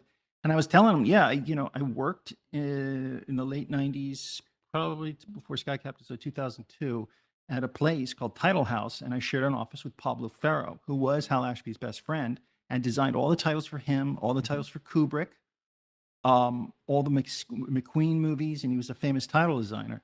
And Hal Ashby literally was his best friend. His whole office was like, he and Hal did the Stones' Let's Spend the Night Together in '82.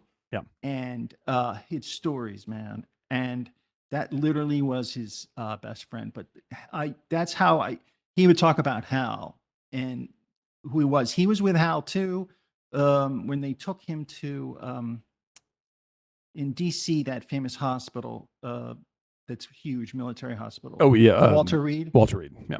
Yeah. He and Dustin Hoffman and a couple other people got on a private plane and took him there because he was dying. He had cancer.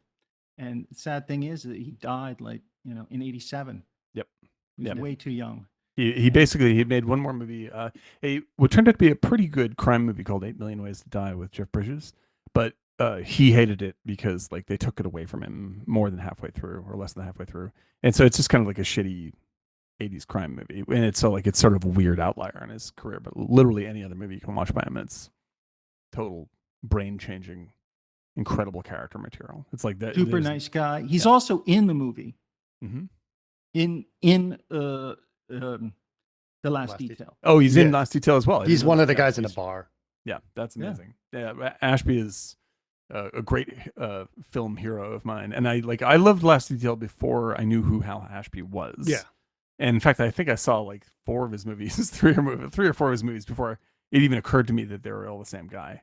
But at some point, I'm just like, this dude is like should be celebrated. Like you should also note that the movie was written by Robert Towne, who's very famous. Also known for Chinatown.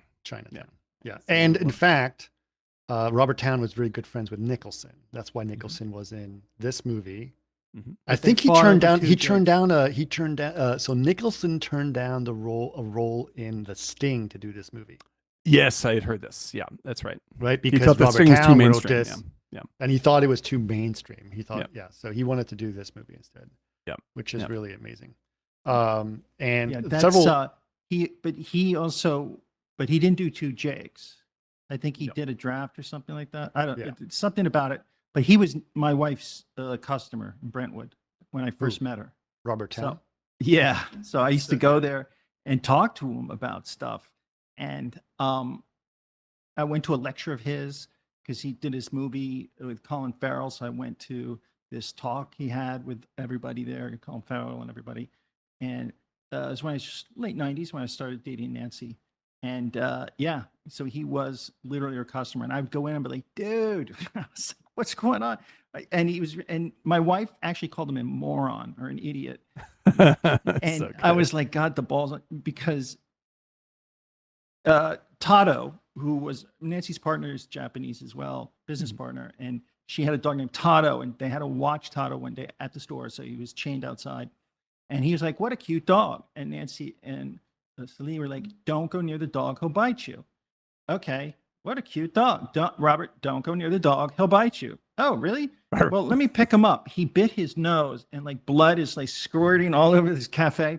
And she's like, you're a moron. Even his wife or girlfriend at the time was like, how dumb are you? They just told you. And he's like, sorry. And everyone, Nancy and her partner, like, you're an idiot. Why would you do that? Why would you do that? I was like, that's Robert Towne. Oscar-winning screenwriter Robert Towne.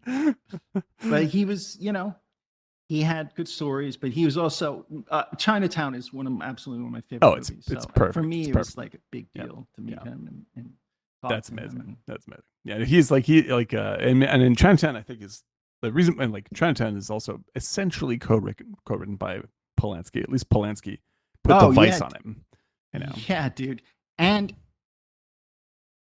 they had Polanski and him wrote at Robert's house in Brentwood, and like apparently he made Robert nervous apparently because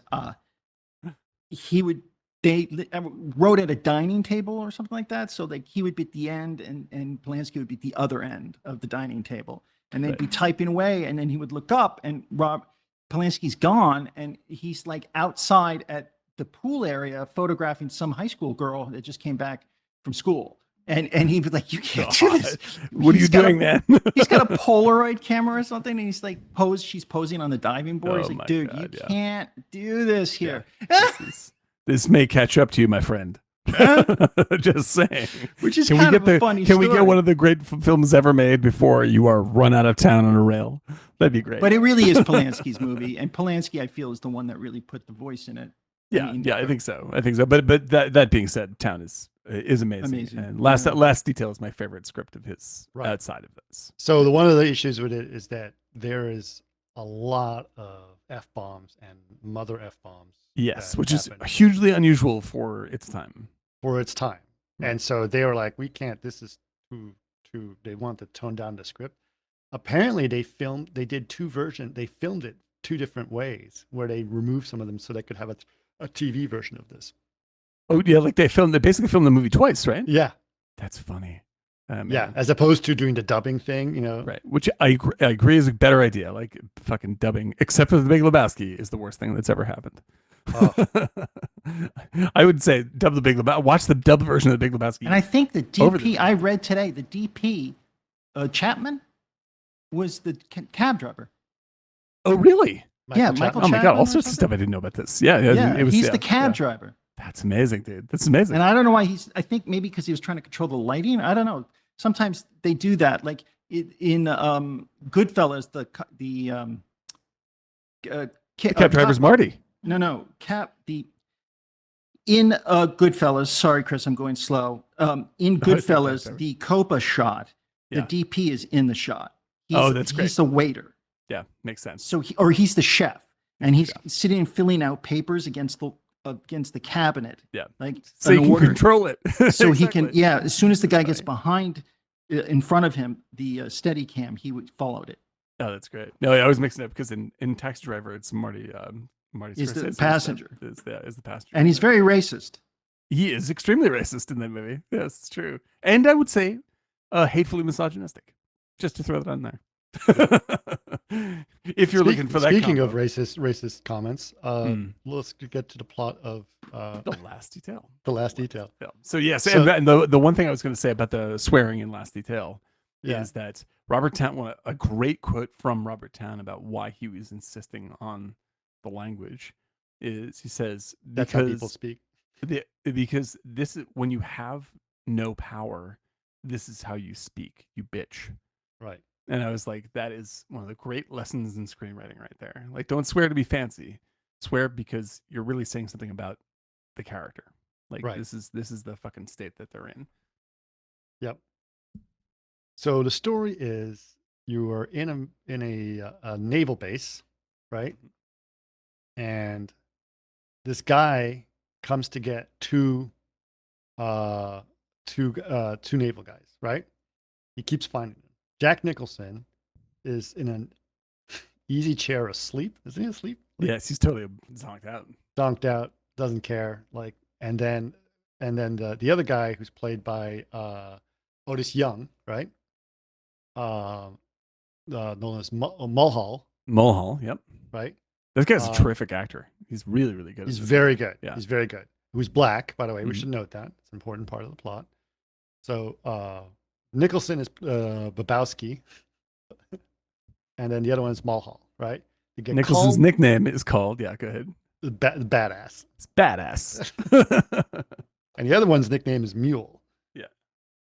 Right. And so they go to the officer who gives them their detail, right? And the detail means their assignment, basically, of what they have to do.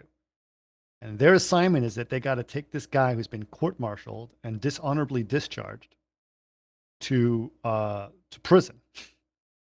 And they're in Virginia, and the prison they have to take him to is in Maine. Nope. Right? What? No, it's in Massachusetts. Yeah. No, I thought he's north of Massachusetts. Actually, I think it's I can't remember. Massachusetts. We're Portsmouth. Anyways, it's Portsmouth, Maine. It's northeast They have to travel quite a distance to get It's, this. but it's prisoner. where Portsmouth Abbey is, a school. It says here, I'm looking at this, and it says it's at Okay. Portsmouth Naval Prison near Kittery, Maine. Okay, I'm wrong. Okay. But I'm right. What? Okay, it doesn't really matter. It's up No, no. Let's have a. Sorry. It's in New England. New England. Nobody even knows where Massachusetts is. I grew up there. Okay. So it's up there. And the person that they have to, Eric is correct. Okay. Thank you. So Peter's defending you there, Eric. Nice. So the person that they have to take up there, played by Randy Quaid, Yeah. who is 22 years old when this was made. Unbelievable. Looks like he's a this baby. big lanky baby. It's so Yeah. weird. It's before he went Yeah. crazy and grew And up. he's supposed to be like 18 years old. Yeah. Yeah. And this is the only film he was ever nominated for an Oscar for. And he's terrific. He's very good. He's a really good actor, and he's sort of adorable. Like he's got this sort of like it's like very dopey but sweet face. And Right. So absolutely. So this is like, I know you think of Randy Quaid now as like some He is. super right wing crazy person, et cetera, et is. cetera. No, he's a little out of touch. That's He's all. definitely a little out of touch. I But, love you should I don't Scott Ross used to basically just troll Randy Quaid on Twitter all the time. Did he really? That's Oh my amazing god. to me. And they used to get into fights. It was so funny. That I'd like to see that go to the ring. I would, if I ever would pay to see a fight, it would be Scott Ross. But Scott's a very good at trolling people for It's sure. very true. It's very true. We love Scott here. He's hysterical. Yeah, he's very hilarious. And he was a previous guest for our 100th episode. If you Friend guys of the wanna- show, as they say. Friend of the show. He was on our Apocalypse Now episode. If you want Yep. to listen to that, No, it's great. very He's an entertaining. awesome guy. person. Yep. Now, the other thing I should note is right. So they find out that this guy was basically has to do 8 years in prison because he stole $40. Not completely though, right? I think he admits that You didn't even get the $40. He didn't even get the it. $40. He tried to. Yeah. He tried to, and it was from the charity box that was a big charity that the head of the naval base's wife was really into, something like that, right? Is that what it was? Yeah. And so it's like really over the top what this kid is being served to go to prison, and he's Yeah, like it's 18 ridiculous. years old, Yeah. right? And he has to do. And we later find out that basically he's a kleptomaniac. Yeah. Right? So it's Yeah. like a compulsion problem, right? And so $40, and he's like he sees an opportunity to take something, and he takes something, which is an interesting and weird thing. But so these two guys grab him, and they realize they have a full week to get from Virginia up to the naval base in Massachusetts. Mhm. And so they start off with him handcuffed to get on a train. And they decide that, you're not going to run away, right? They take the handcuff. Because he just looks like a It's like a little kid. a little kid. A big little kid. A big lumbering Frankenstein little kid. Yeah. Like lumbering Frankenstein little kid. And then Nicholson just looks like so small compared to him. It's hilarious. He's like this little tiny dude. And Right. like it's so funny because like they don't even like usually when you photograph smaller actors, like you bring the camera down to their head height so they look a little more average height. And they don't do that in this. They're constantly putting the camera like up here, and Nicholson's like at the bottom of the frame like this. Like Right. really like little tiny guy. So they also realize they have per diems and a full week to get there. And it's like, well, let's take our time getting up there. And so they start to get friendly with this guy, the kid, right? Mm-hmm. And they say, well, let's stop in Washington, D.C. Right? And first thing we'll do is like, we'll go to a diner and get a burger, right? And he orders a burger a certain way, and they don't give it to him that way. Yeah, they just because he wants it with the cheese melted around the thing. Right, Gives him the burger. Cheese is just like cold. right, And he's going to accept it. He's just like, oh, it's fine, whatever. fine. Nicholson does not like this. Nicholson says, no. If you wanted it that way, then you have. I mean, especially the fact that his that this is like he's going to jail. Like he should get things the way he wants them, right? He wants to Nicholson starts to like I'm gonna gift this kid the things that he wants. Like he's gonna Yes. have a good time. It's Right? just as easy to get it the way you want it, is Nicholson's line. Right. It's just I want the melted cheese. Yeah, exactly. so so that was cool. And then the next after that they go to a bar. In one of the greatest scenes in cinema history. Go ahead. You love this scene. Go ahead and say the scene. They go to a bar and they walk in, and Nicholas is just like, first of all, as they're walking towards the bar, so much good stuff in this scene. They're walking towards the bar, and it's like, kid's going away for 8 years, gotta get him a goddamn beer. And Quaid's like, I'm not old enough. You're not old enough. Not old enough for what? To have a beer? Shit, everybody's old enough to have a beer. Ain't that right, Ball? Absolutely. They go inside. Bartender's immediately apprehensive as these three Navy dudes walk into the bar. It's like middle of the afternoon. And Nicholas is like, I'll take 30 cents beer for me and one each for my friends here. And the guy's like, and the dude just turns to Mulhall. Mulhall is black. And the guy said, and the bartender says, the law says I have to serve you. Right. But I don't have to serve him. He's too young. The points to Right. And Nicholson Horrible. instantly fucking gets up in his face. Right. And starts like fucking going and just screaming at the dude. And the guy's got his hand under the bar, like maybe he's got A gun or a shotgun, right? And he goes like, and Nixon just goes, he goes, why don't you get your hands off that horse cock? It's like, how come you don't know? I don't know. Something with a little more bite to it. It's like, well, I happen to see a sailor get laid up the side of the head with that rod you got underneath there, and blah blah blah. And he's like, I'm going to call the shore patrol.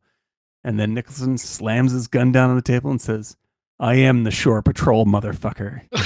I am the motherfucking shore patrol.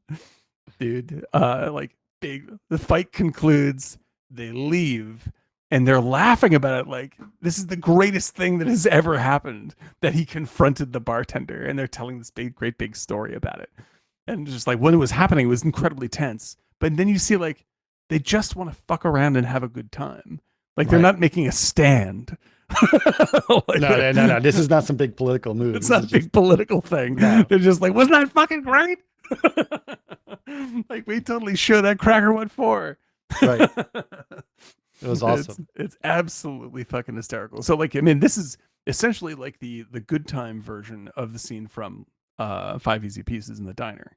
Right. Like, where it's like, it looks like it's a big political stand scene, but instead it's just like, this is a kid and a couple of guys who want to recapture that feeling, fucking around because I think they're career guys. They're just career guys. Well, they said, they even said it in the movie. It's like, they're stuck in their lifers. They're lifers for in the Navy. Yeah. And they have a free pass and a per diem to fucking go have a good time.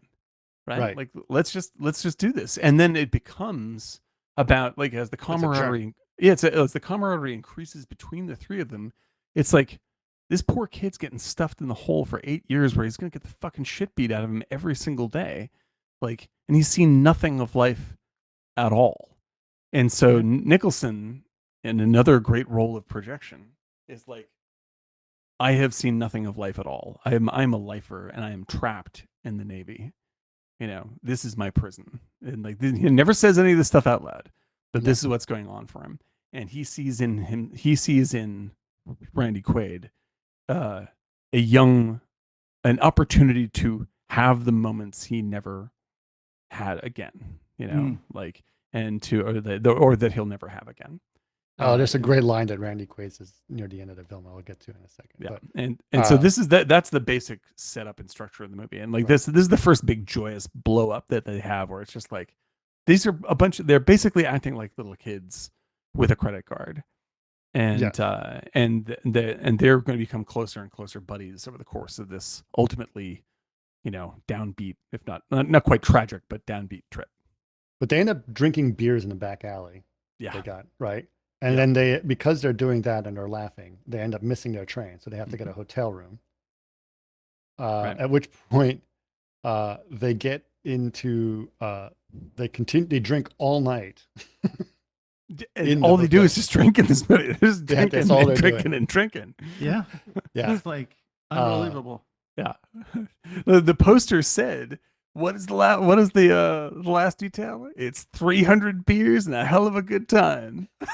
Well, they made that poster because the movie didn't do well, and they wanted to make people think it was a comedy. It's a I mean, like, It it's is funny. kind of. Yeah. It's funny, but it's not ultimately Not ha ha comedy. ha funny. Yeah. Like this is actually a very serious like not sad movie, but you definitely leave the movie going like ugh. Like that was heavier than it felt along the way. Right. But they at which point Meadows, Randy Quaid, just gets completely shit faced, right? But Yes. it's the first time he's ever really done that too, right? Which was kind of the thing. He's never drank before, right? So that was the thing. I have too young And to drink. I would be shocked if they weren't really drunk in these scenes. They sound like Yeah, they're really dude. fucking hammered off their ass. Right. Like that is Yeah. that's not like drunk acting. Like real drunk acting is extremely hard to do well, and I don't think you got 3 guys that can do it in one movie. Yeah. I A think little they're shocked. what's the Apocalypse Now kind of. Yes. Okay, so they end up going to they decided they're going to go see Meadows' mother. They want to go see his mother. Like, he might as well visit his mother one last time before he goes to jail. Yes. Right? Yes. They go to see his mother. She's not there. But then they go into the house, which is unlocked, right? It's unlocked, right? Just pushes the door open. Just push the door open, and the house is just It's a shithole. trash. It's Yeah. just, it's like, It's a shithole. Just Just booze out. hoarders kind of Yeah. horrible, like Yeah. just empty bottles everywhere, just gross. Yeah. So this kid didn't even have a good. He did not have a Childhood. good home life. No. No, at all. And it's like suddenly like, oh, and he's just, you feel so bad for him, right? Yeah. Because he's really just the most innocent of innocent, right? And like even that, like there's a scene relatively early on where he tries to run, like where he just like tries to like it's revealed that he's like shoplifting. He's just like He's nicking klepto. people, clipping people all the time, Right. and Stealing like a candy bar from a tray. right, exactly. And so like he falls asleep on the train, and they can see that he's got like stuff stuffed up his sleeve, and they're just like, oh, you didn't walk in with that, and so they wake him up, and he's like, huh, and they're like, you forgot something here. And the moment he looks down and sees that he's caught, he fucking bolts and like just like a mindless animal, like and Like runs a little the kid link, trying to get away. like a little kid, and just like He then is a little kid. He's a little kid, and they never back off of that. Like he doesn't like grow up and become a man in this movie. Like he's as much of a little kid as he is at the end of the movie as he was in the beginning. Like he's had an experience, he's had some experiences, but you're still like going to fucking jail. Was this really just an anti-war film? I think that's part It's of it. an anti-military film. Well, it's And an it- anti-war film, meaning Well, they they're talk just about kids. Dude, there's just kids. Like, look what we're doing. We're just fucking sending them off. Yeah. And I think that one of the, like filmmaking wise, one of the most beautiful things about this movie, and the most subtle things about this movie, is that like all great road trip movies, like this is to me like this is my favorite road trip movie, and it's just casually showing you a cross section of lower class America the entire time, and it's showing like all these interactions all with very realistic people in really realistic houses, and the shit that like the places the train is going through are the places the trains go through. Like this isn't like there's no like beautiful it's not moment glorious. of anything. Yeah, like none of this is glorious, but they treat it like it's like it has a like there's like the movie is loaded to the gills, and I love this, with long complex dissolves. Yes. And so it's just like layers and layers of places and imagery, and like even in the middle of a particular conversation, like it just starts dissolving between parts of the conversation, right? But it creates this very dreamlike, lengthy, strange trip feeling, and everything. Instead of saying like, and look at all the wondrous places in America, No. you're like, this is very sad. Like most everyone that I'm seeing is poor. you know, And everything is dirty. everything's Yeah. dirty. Like know? the hotel room the motel room they're in is dingy as It's hell. dingy. Yeah. And It's there's like beer cans everywhere, and they Yeah. just trashed the place. And they're you see one rich where they stand outside the one rich restaurant, and they He think doesn't about, go in. and they don't go in. There's like, it doesn't look like I want to go in there. You know, like right. I'd rather have a booth. You know, and that's their Right. excuse to not go in. I'm just like, you'd rather be out in the cold than go in there. Yeah. You know, and so like it's this really lovely sketch of America at the time. Even the picnic scene at the end was like, ugh. Yeah, it's not grim. It's not like it's like poverty porn or something like this. No. It's just Poverty porn? you're just when you're just like, look at the sadness that people live in, kind of stuff. It's just like, it's showing you the matter of factly, like most people in America, like across all, like like the bulk of America is living paycheck to paycheck. You know, of all, white people, black people, everything. It was just like, and this is all kind of broken down and shitty, like everything. And there's nothing to be done about it. And we are essentially, like you're saying, Eric, like, and we're sending this kid off to God knows what to get his ass handed to him. What the fuck are we doing? Like, but the beauty of the movie is that none of that gets said out loud. Like, that's not like, there's no speech where Nicholson's just like, I've been thinking about our journey. It leaves it entirely for the audience to. He comes pretty close to that, though. There's several moments where it gets very close, but it doesn't go over the top. It just needs to go far enough to let you know that that's the purpose. Right. So it cues you to think these things. Right. But it never goes too far, and the entire effect is really sad and poetic, even though it's just a bunch of fucking sailors talking about getting laid and drinking and fucking around and fighting people. Like, that's all that's happening. Right. And that's why I'm just like, I'm entirely enamored of the movie, because it feels so close to being a documentary, as if the camera, it's like an invisible camera documentary about these poor suckers. And it's just incredible. But that's how Ashby. That's how Ashby. Yeah. That's how that dude rolls. So the next thing is they end up going to they're in New York City, and they are in Grand Central Station. And even this is another thing, and it's back to the same point you make. Like, even Grand Central Station, which is could have been shot in a very pretty way. Yeah. Because it's lavish. A glorious place. Yeah. It's like this, there's like trash on the ground. Oh, dude. Yeah. But very 70s like that, because New York was a crap hole back then. Back then it was, absolutely. But it was just like, it just looked shitty, right? Right. At which point,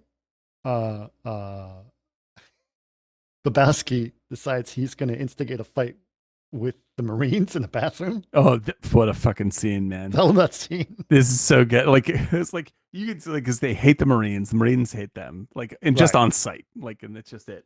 And the division, just like you see the Marines kind of walk by and they share a look, like, fuck off, whatever, right?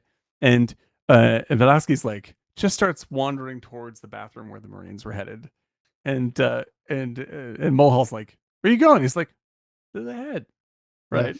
He gets in there, and one of my favorite fucking lines of dialogue is like, he goes in, take a piss, and he's just standing over by the wall. And you see him, like, the camera's not on him, it's on the mirror, and you see him up against the urinal, and the rest of the room is just filled with Marines, and all the Marines start like,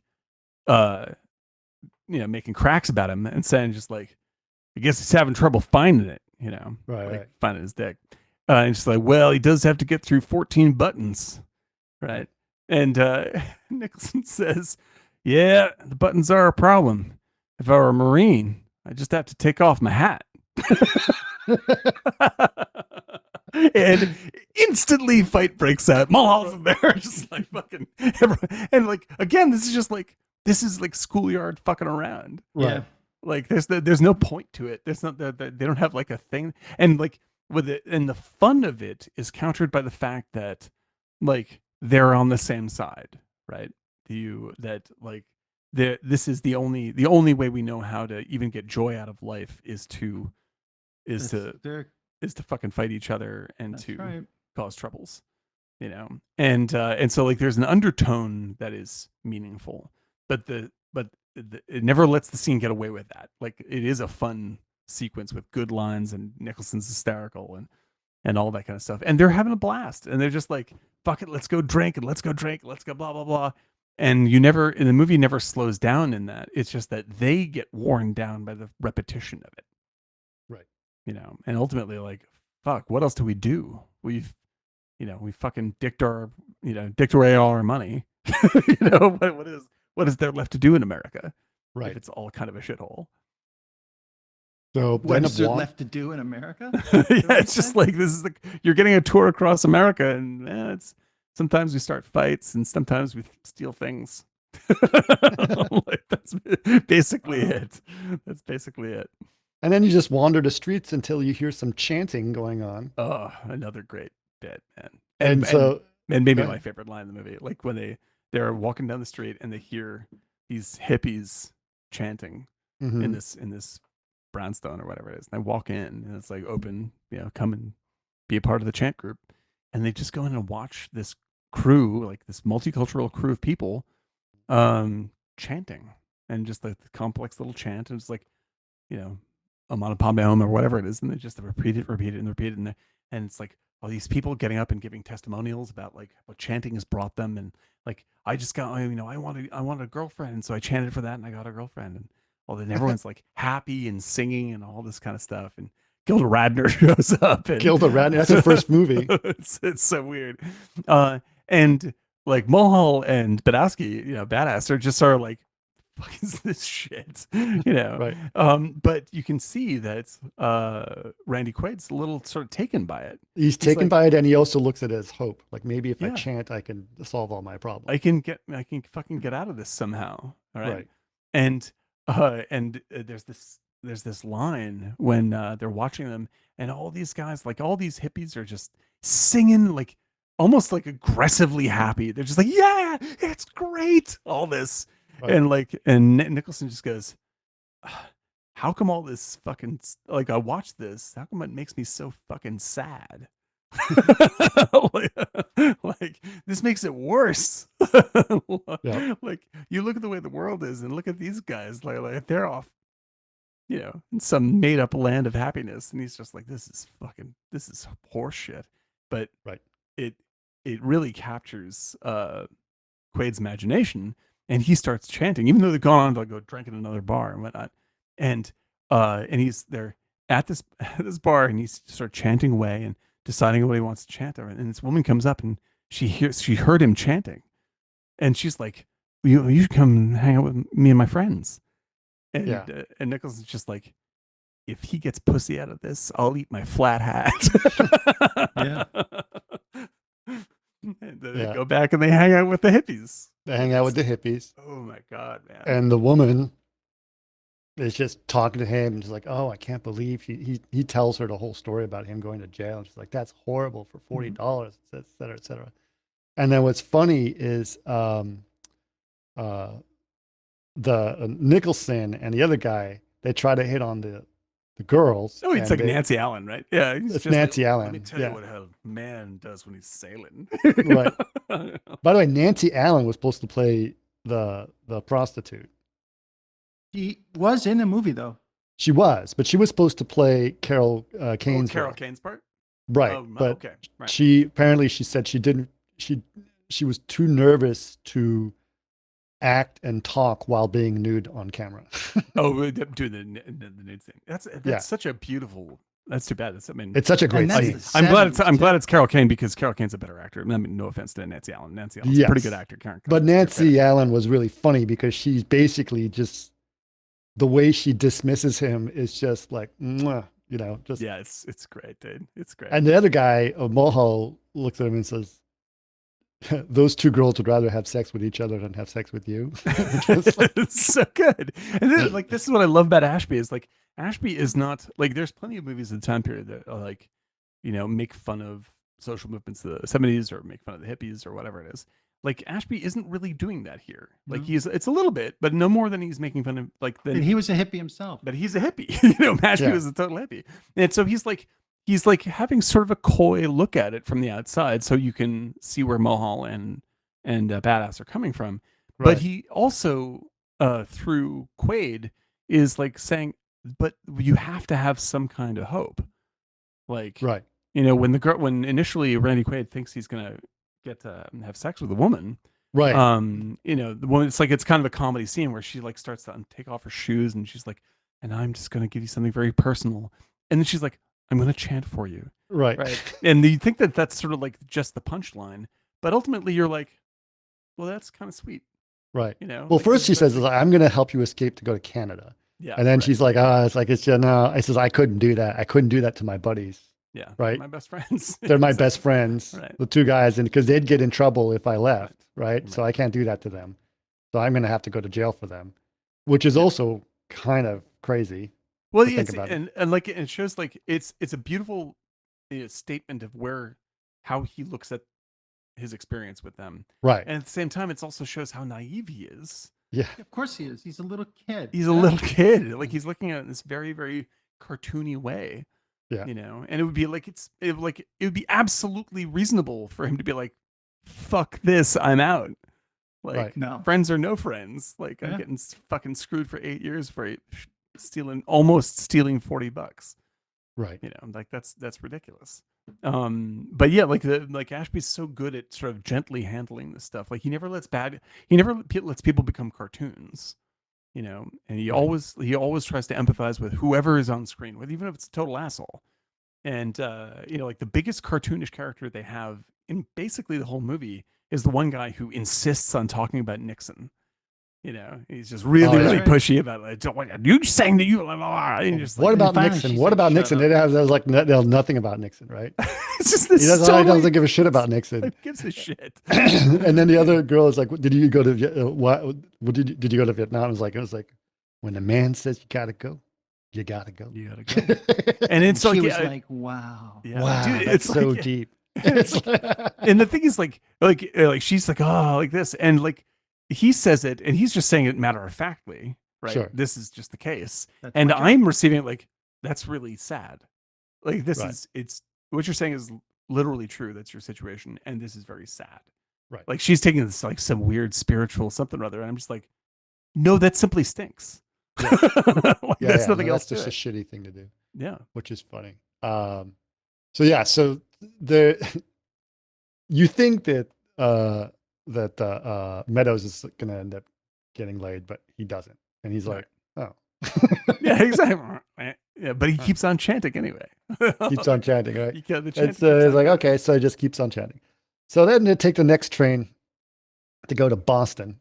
And this is where they're like, we got to get the kid laid. You got to do this right. Right. We got to do this right. So they have some kind of a plan to do this, or at least Badass does, or Badowski does. And I love what Badass says. He's just like, well, of course I know people like this. I knew a girl that said, well, whatever, Louisiana, and she's like, had a glass eye. She'd wink you off for $1. There's so many fucking lines in this movie that are just ridiculous. So good. He's like, well, I'll wink you off for $1. But so much of that character, though, you see in Chinatown too. Oh, for Curly, relaxed. I just installed the blinds. Exactly. You can't eat the blinds, Curly. I just had them installed. Can't eat the blinds. I just had them installed. But it's the same way, Yeah. Yeah. But Nicholson's energy is so different than Chinatown in this at the same time. Like he is so. Well, when he's with the guys in his office, it's the exact same. Pardon me for 1 second. This is my DoorDash for the family. 1 second. Yeah. Nicholson is very much like that with the people in his office, all the guys. He's very much plays that kind of like every guy, like jockey guy, not jockey, but he likes to be the center of attention, a tough guy. But he plays that a lot with the office characters in Chinatown. Yes. But then he tries to, when he's with Mrs. Mulray, he's very much trying to be something he's not. Let's be honest. But he's, I do see, it was a year apart, but just the back and forth between Randy Quaid and him there was touches of the office banter in Chinatown. In Chinatown. Well, same writer. Sorry about that, fellas. Yeah, no, Okay. but it's just the way he delivers things is, it's very much like the way he delivers and his matter of fact, and he's Well, also full the of shit. thing I think you realize, like the three characters, right? So they're kind of hilarious. So Randy Quaid is obviously the most naive and innocent person, right? And then Nicholson is the hothead. Yes. Right. And he really wants to be angry at something. He's got to be angry at something, but he also at the same time Wants to be the leader. he's the one who wants to have the most fun. He's the one looking for fun. Yes. Right. He knows, he's like, I'm going to look for fun. I'm going to look for beers. I'm going to start a fight. And I'm going to get this guy laid. He's got something to prove. Right. He's aggressively going after all of this. Yeah. He's like, let's, and he's the one who's like, let's just go into town. And the black guy is like, he's kind of like, let's be reasonable. Come on. We have a job to do. Like he's basically like the dad. He's like he's the adult of the group. He is definitely the adult. He of is, the group. yeah. Yes. And it's like don't, you can't just fucking do this because like you can't just act like a little kid. Like we have responsibilities. That's basically his line the whole time. But at every turn, Nicholson is like, you're just like, what makes you mad, kid? Did you punch him? Did you cold cock him? Like he really wants to like amp up. He teaches Randy Quaid to like semaphore, send back his food. He tries to get him to a fight when they have their all night drinking. He instigates him to go in a fight. Just anything to just get some energy out, right? Right. Anyway, so now we finally let the thing. So they find a cab. Nicholson has a plan to find a cab, and he's going to ask the cabbie to take him to a whorehouse, right? Oh, you're muted, or something happened. Dan. Oh, you're back. There we go. Sorry about that. Sorry. Okay. Sorry. So he tries to find him to a whorehouse, right? Mm-hmm. It's like, I'll get a big tip for you. And goes, don't worry about that. I get it on the back end. So obviously, they get recommendations from the. Right. It happens all the time. Yeah. Happens all the time. Right. And he says especially they're friendly to sailors, right? Right. So they go to this random place. They go up there. They're greeted by the madam. It's it's dingy. Seedy. It's seedy. Like everything in the movie. You're just like, okay. I guess there were some train wrecks in there. Definitely. It was like, whoa. I mean, Carol Kane is beautiful, obviously. Carol Kane was 20 years old when she made it. 21 maybe. Right. And she's even then, like she's definitely like she's beautiful. There's no doubt about that. But like they're playing her way down, so she looks like, really kind of tired. She's got these like bags under her eyes because she's run down having sex. This is not all night. Because you see her like walk out with some other guy. She just had a session with another guy. She's just like, Christ. What long a gig, night, huh? You think VFX is hard? Exactly, dude. Exactly. But again, it's not like it is not a judgmental. Like it's not anti-sex worker. It's not like saying like, oh, what scumbags, and they're all like it's just like everyone's got fucking jobs to do, man. It's just how it works. And so he's like, it was just for him. And so I was like, okay, well, have your pick. And there's basically like 6 or 8 girls that are watching TV in negligees. Right? Yeah, exactly. And like one girl's like almost asleep. It's just like, I mean, which is how you see Nicholson at the beginning of the movie. Like it's relating this, like these are all various details that people are on. Right. It's like that's what this is. Like it's like America, like lower middle class and lower class America is tedious business, man. It's hard to be poor, So Randy's just kind of looking at them, and the camera just slowly pans as he's looking at them, like just one by one, and it like goes back and forth and back and forth. He's having a hard time making the decision. He doesn't want to commit to it. Yeah, exactly. And then finally he looks at Carol Kane and is like, yeah. And it's like, all right. And then Nicholson says, I would have picked the same one. It's so good. Exactly. Yeah. And so like this is Nicholson's adventure for himself. Right. Now it's exciting. It's like, for him, it's like, yay. Can't wait for this guy to get laid. Because he does care about Randy Quaid for sure. He does a lot. Very, very much. Which we find out soon after that. And so she goes in. He goes in with her. She starts to prep him, and he Yeah. doesn't know what the hell he's doing. Right. Let's check you It out. it goes off immediately before anything happens. She's Yeah, not even literally. literally boom, right? Yeah. And She's like, so "Oh." you see his facial expression go right. Poor kid. At which point, She's they like, cut to the "Okay, next let's scene. check- They oh, cut the okay, next well, there scene, we and she are." goes, she's talking to Nicholson. He goes, "I'm sorry, but that's the It's the way it rule. is. Doesn't matter. It 6 doesn't hours matter or if it's 1 10 second. hours or 10 seconds. When it's done, it's done. You got it. It's If you want to done. do it again, you have to pay for it again." Yeah, that's And they're how it like, works. "Okay, all It's a right." He's I'm business. like, my sorry, friend. guys. "I'm sorry, guys. I blew it." He was like, "Yeah." Yeah. But they gather the cash and they They give get a him cash. another They pay for a second round. round. And then and so then they're in bed naked, right? And she gets up to start like smoke a cigarette, whatever, and she's naked.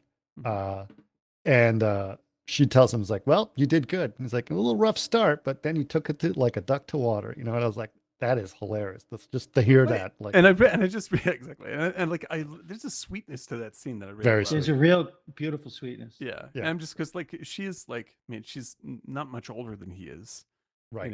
but she's obviously like, Done this a lot. She's done this a lot. This has been her job for a while, and so he has all this like innocence about him, and she's like only maybe 2 years older than him, and Maybe she's, one. Yeah, and she's like, don't get your fucking hopes up. Yeah. Like life ain't As good that as it great. gets. Yeah, and but she says when she's like, he's like, "You're really beautiful," and she's like, "Yeah, and I got a good body." No, the like she best. says, it says, Not the he best, wants to but- pay. He says, "Can I pay you the rest of my money Right, to see, what? just to see you naked, right, or just to look at you?" just to look. She at goes, you. "I guess you haven't seen many girls without their clothes on." Right, He goes, "I've got a good body, not the best, but it's not pretty the good." best, but pretty good. And it was just like it's such a matter of fact observation. Right. It was just like it's like it's like there's so much either romantic or hypercritical representation of sex work in movies, like that. But there's nothing in this. It's just like this is like a straightforward job, Right. And she's she's fucking a little. It ain't little Pretty tired Woman. Let's just put it that way. Yeah, exactly. Yeah, but 80s films really did that. Like, brothel. Yeah, exactly. These women, blonde women with like these long gowns. It's like, meh. Yeah, and it's just like it's not like Best it's, Little Whorehouse in Texas type I of was thing. about to bring that up. Yeah, I exactly. hate Like that movie. when you either hyper romanticize it or hyper criticize it, you're just leaning into one fantasy or another about how you view yourself. Right. Whereas this movie is just very straightforward. Like there's nothing good or bad about it, and it's something that you would want to be special for the kid, but this is as special as it's going to get given his situation, and that's going to be it till he's like in near to 30. That's right.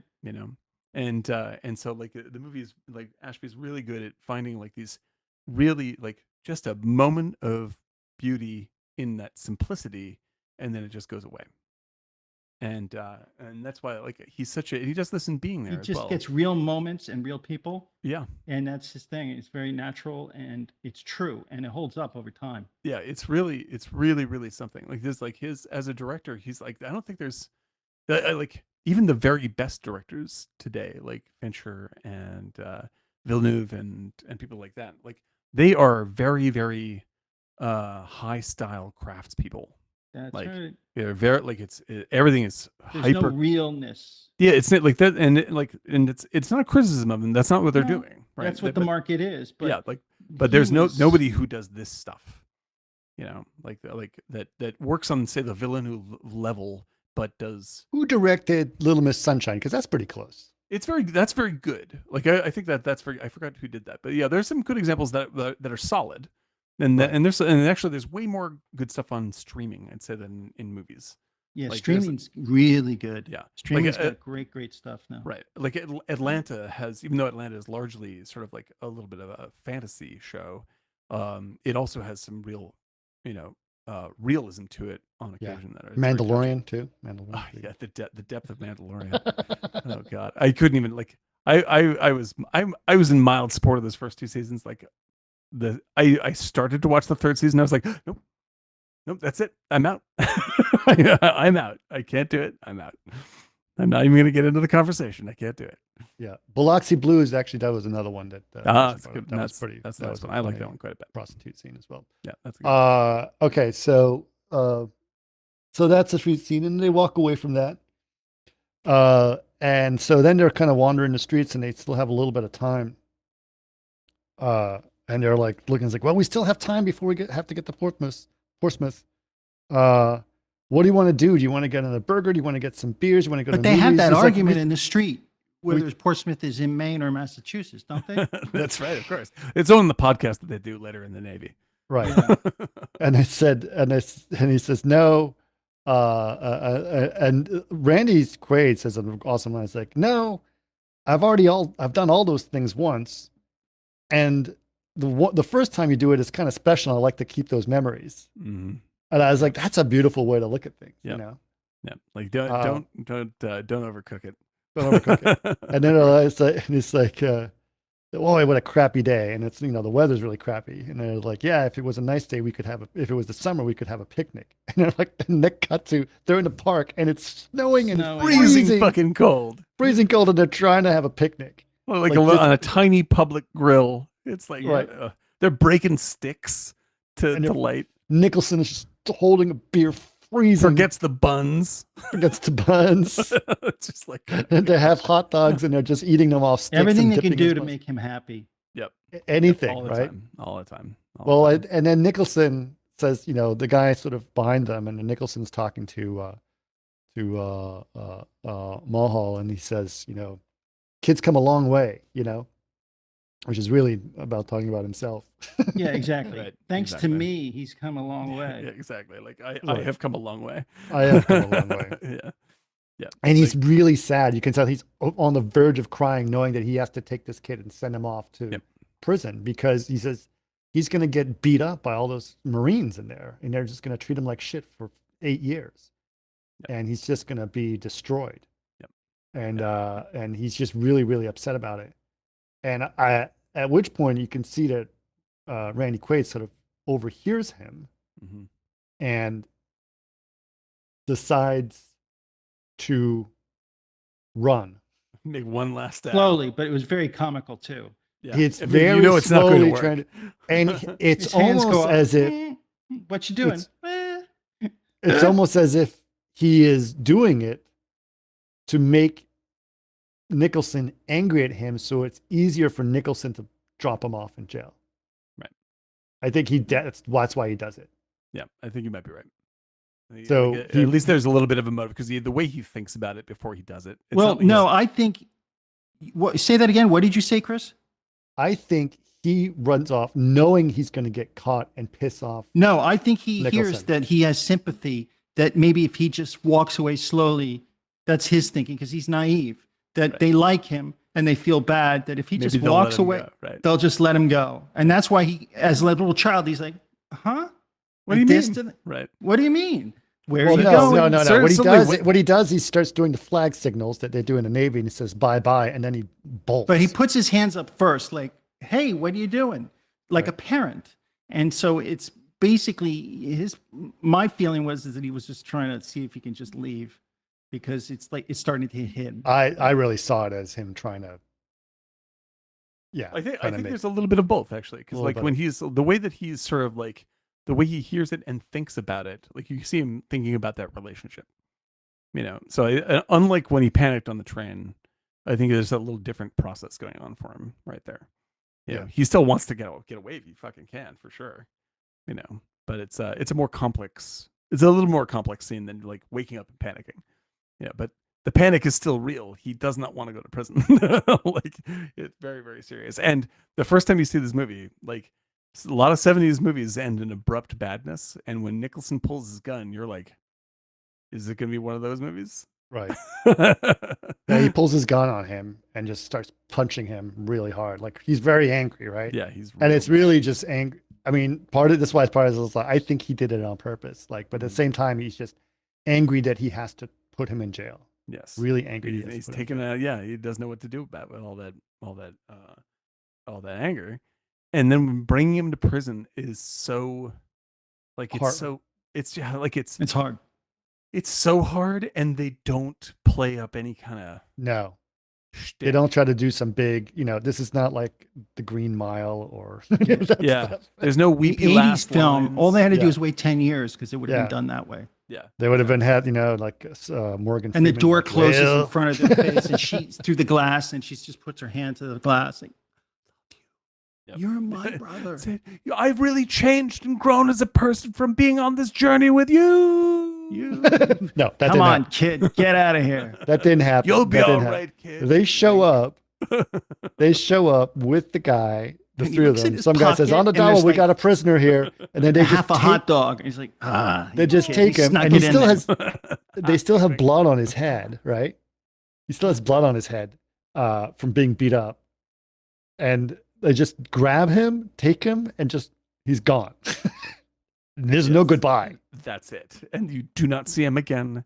Period. Nope. Like, it is completely and thankfully blunt. Like, Yeah. and the fact that nothing is being said is the fucking most painful thing, because you're caught between like, please say something, and what can you fucking say? What can you say? Hold Like- on a second. Yeah. Yeah. Oh, I hey, just man. realized we've been trolled this whole time. What you got? Do it. What do you mean? This guy, Peter Shamu, seems to be talking about how awesome Eric is the whole time. Uh-huh. Wait a second. Wait a What? second. What? What are you talking about? The guy in our chat, his name is Peter Shamu. He's like, and he's telling us like, no, Chris, Eric is correct. And he keeps talking about this. Thank you. Over Well, and I'm over thanking again. him. Thank you. I'm going to say Yeah. thank you to Peter. Yeah. Why? Is it? You don't have to You're be gonna mean, take your Chris. other He's a- instance of No. Twitch? No, Uh-huh. guys, that's not me. I just thank you. Peter. There we go. See? Yeah, no. Yeah, no, it's all good. It's all above board. Wink, wink. Thank you, Peter. Uh-huh. That's right. I was like, hold on a second. Wait a minute. That's right. There's a little bit too Well, much thank you for agreeing joining us, about Peter Shamu. Because all people who are listening to this, all in our chat the whole time, there's been Peter talking about how correct Eric is, And he is- like he makes but- really good points about. Peter, Really great don't points, be Eric. discouraged. Eric is that- correct. Eric is correct, Chris. Hey, Peter. This has been Peter's commentary. So let's look up where Portsmouth Prison is, because I know that I thought that, no, that's not wrong. Portsmouth Naval Prison is a former U.S. Navy Marine Corps prison grounds in Portsmouth Naval Yard and is in Kittery, Maine. So it is in Maine. There we go. Maine. Okay, There we go. which is our northernest most state besides Alaska. Yep. Okay. The- So finally, they kick him off. Then the next scene is the two of them are in an officer's office. I was a little confused by this. Mhm. So they're yelling at him. It's like, did you beat the shit out of your did you prisoner? beat the out of the prison? Who told you just because you have a shore patrol badge and a gun that you can beat a Right. prisoner, right? Right. And yells at him, right? Right. And he says, "Did you?" It's a very weird part. And my Yeah. feeling is it was just like a studio add-on because they don't know what's going on. I or don't something. know. I don't know. I think that It's a weird thing. I think that there are things that happen here that are important, right? Because There are like, things that are happening in the report. Well, Right, first of they- all, go ahead. they say, "Did he try to escape?" Mhm. And they say, But how would they No. know? Well, this is the thing, right? Is like "Because he it- did it's try be- to escape." It's well, Yeah, the thing but is that they he tried has to been- escape in a they're park asking- with right. nobody else there. Yeah, but they're asking because he has been beat up, right? He's been beat up. And so why they why don't- is and your if he prisoner tried to beat up? escape, it would make It makes worse for him sense, right? in But prison. but what is being said in the scene is basically testing: will you protect yourself or protect the kid? Because if you say True. that he tried to escape, the kid will get fucked yet harder, right? Right. Like he is really screwed if that's true.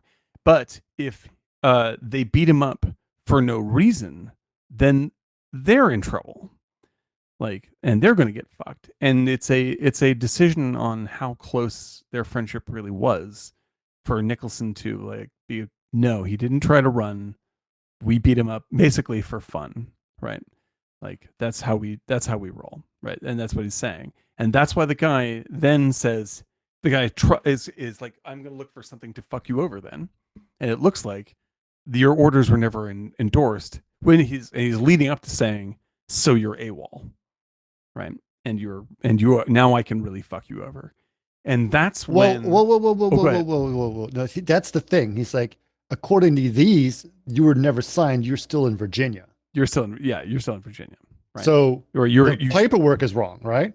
The paperwork is wrong, but he's trying to angle to fuck them over for beating up his prisoner, right? But and then, but it's also, we should also note that there was when he was with Carol Kane, there's a scene of the two of them talking about their lives, sitting on the couch, right? Right.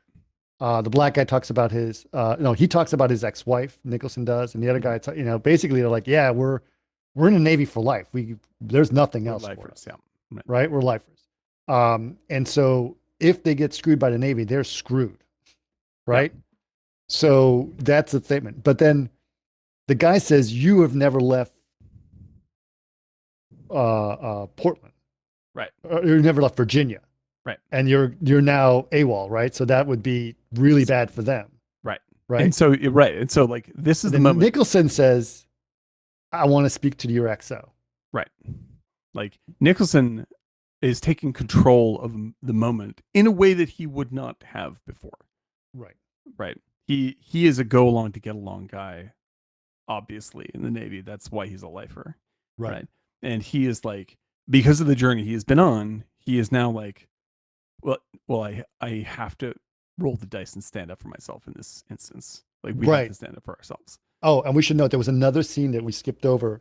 On their train ride from New York to Boston, they were getting breakfast at the restaurant car, and Randy Quaid says, "Excuse me, I asked for my eggs over easy," and the guy says, "These are over easies." No, they're not. And he's like, pushes it back, and like, okay, so the guy takes it back and redoes it. And looks at Nicholson and he goes, I'm learning. Exactly. And Nicholson's proud of him. So this is also like that process. This is like exactly right. Because like Nicholson has been living his life, his adventurous life through the kid the whole time. Like he has required the kid to learn from him, but he has not yet learned anything. And so this is the moment. And this is in particular, it's about the details of what he does specifically for the Navy. Like this dude is, like he's just like, this guy's going to try and fuck me over using the numbers that I crunch to fuck me over. Like this guy has my job and he thinks he can do it better than me. Now I must stand up for myself, which is something I definitely was uninterested in doing before. And so he does, because you're not going to teach me how to do my job. This is, I am proud of myself. I'm going to have it the way I want it. Right. And he knows that everything that he can get this guy. And the other guy also, that guy is went to Annapolis, right? So he's like super high end, and he thinks he's much better than this crappy lower class kid. He's entitled. He's entitled. And so he's like, I want to speak to your XO. And the guy knows like, if he speaks to the XO, he's going to really go bad for me. Yeah. Right? So he just signs the papers. And hands it back to Nicholson. And Nicholson's like, you got to keep this one. Like, because he knows the bureaucracy. He's been doing this all his life. And that, by the way, is the last detail. That's the last detail. This is the fucking thing you forgot to do, idiot. This. Yeah. Like, this is it. And so like they leave and they're just and he's angry now. He's angry at the Navy. Really angry at the Navy. Or is he angry at himself for staying in so long? Well, he has lived his whole life in the prison of the Navy. That's basically what Yeah. And so he's angry and he's just yelling. He's like, I can't believe that idiot. He didn't know to do this and that. And they're cold and they're walking away. And he says, well, where are you going to go? It's like, well, I'm going to probably go to here or to Louisiana or whatever he was going. And then I'll probably go to New York. He says, well, I'll see you in Virginia. and then they just walk off is a Mhm. great shot because the camera pans as they're having this conversation, goes with them. And it's like, all right, see it. And then there's just and the camera stops and they just walk off and go around the corner and the credits come out. And that's it. Perfect. It's a fucking flawless bit of work. It's so There's good. one thing we didn't talk about too is the music is so. Oh, it the like music was big- great. The band music and It's the way he very military. juxtapositions. Yeah. Yeah, it's just he always has great music in It's- his films. And it's such a great, and this actually connects to what I was saying before, is like that, like all this like sad dissolve imagery of all of America, you know, and like you're just seeing like all this just like essentially economic devastation everywhere all the time.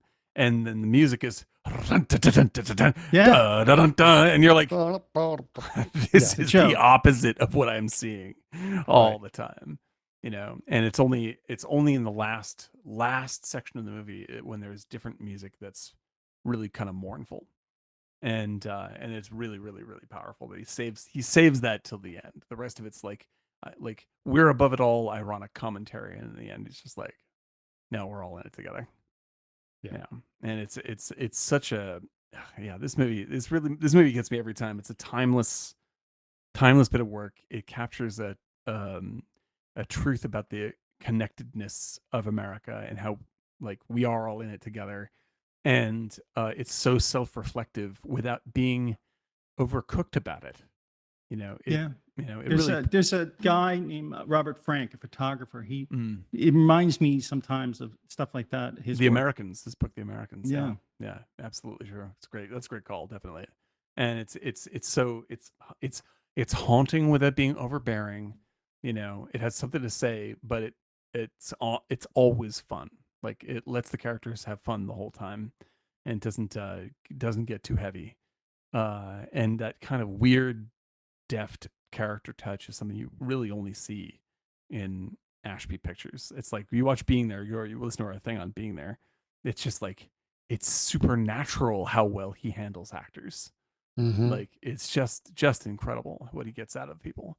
Well, the other thing that he does really well is he gets them to act very well off camera too, Mm-hmm. right? Which is kind of like, you know, especially in Being There, like they're constantly, there's sounds of people around you everywhere. But that's also the Altman thing too. The Altman Very does the same natural. thing. Yeah. He does, but Altman does it way more. Like Yeah, yeah. Altman Oh, just yeah. layers and layers. This is very gentle. He's one Very of the most gentle. gentle filmmakers I've Right. ever seen. Yeah. And you really feel like everybody, like no matter what people's point of view is, even if they're the negative character, the quote, the bad guy of the movie or whatever it is, like you still kind of feel for them a little bit, or you feel like a little sorry for them or whatever it is. And he definitely never lets anything get away with just raw caricature.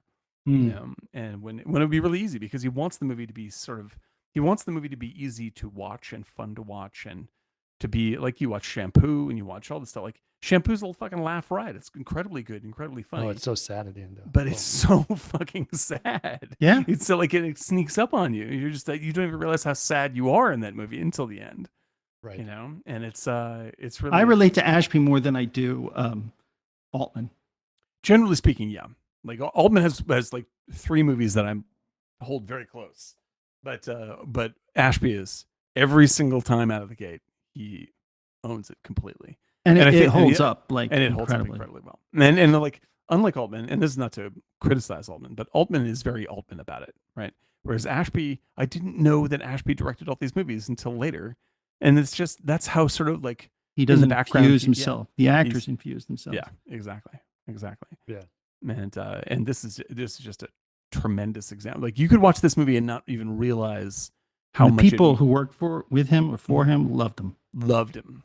And then he was hit with cancer, and it was so But like, people were devastated. Actually. tragic, and Yeah. he couldn't solve it. I mean, Walter Reed couldn't do anything about it, and it was just like They talk Like about what- him in Easy Riders and Raging Bulls. Raging right? Bulls. Yeah. Yeah. And like, because I think that Ashby is the name that people who love, especially 70s movies, obviously everyone knows Ashby, but like you can go, most adults today know who, know like George Lucas and Spielberg and maybe Francis Ford Coppola and Roger McCormick. they don't know Roger yeah, but Hal Ashby is way down the list of directors they would list. Yeah. Right. And he really is something. He has something that I think we are greatly missing right now. Like, we have enough style, we have enough skill, and we have enough Here's novelty. the other thing too, is that if the studios didn't screw it up and start letting hippies and artists and real artists start making stuff, he wouldn't have existed. He wouldn't have existed. Yeah. He would not have If existed. it was still the studio system like the 60s, he would have never gotten the money to make a movie. Right. And Maybe one. We are in the studio system of the 20s right now. Like, this is what they're going to call it. This is there was a fucking line. I don't even know if I can actually. Let me quickly find this on Twitter, because the tweet. Bird in hand. It is. I saw on Twitter that this director, and he's not even a bad director. He just came out with a movie by or rather with Ana de Armas and the guy who plays Captain America. Oh yeah. Yes. I saw that. The terrible movie that came out. It's called Ghosted. Ghosted, Yes. right? I saw that thing. He said that he took out a whole opening scene. Yeah, here, I got the quote for you, because Tell it me. really fucking it was so depressing. It was I almost have it. Hang on. It is, because it's a screenshot. Where are you? Come on. I saw it in an article on Deadline or something. Yeah, because the quote is so. Okay. Now I'm resorting to searching for it. It is Ghosted, director, and the Goldie Hawn movie he is talking about is Ghosted filmmaker Dexter Fletcher is the director, right? And here it is. He says, you can't make a film for streaming the same way you do for theatrical, Fletcher told Alex Zane. There are different metrics and approaches.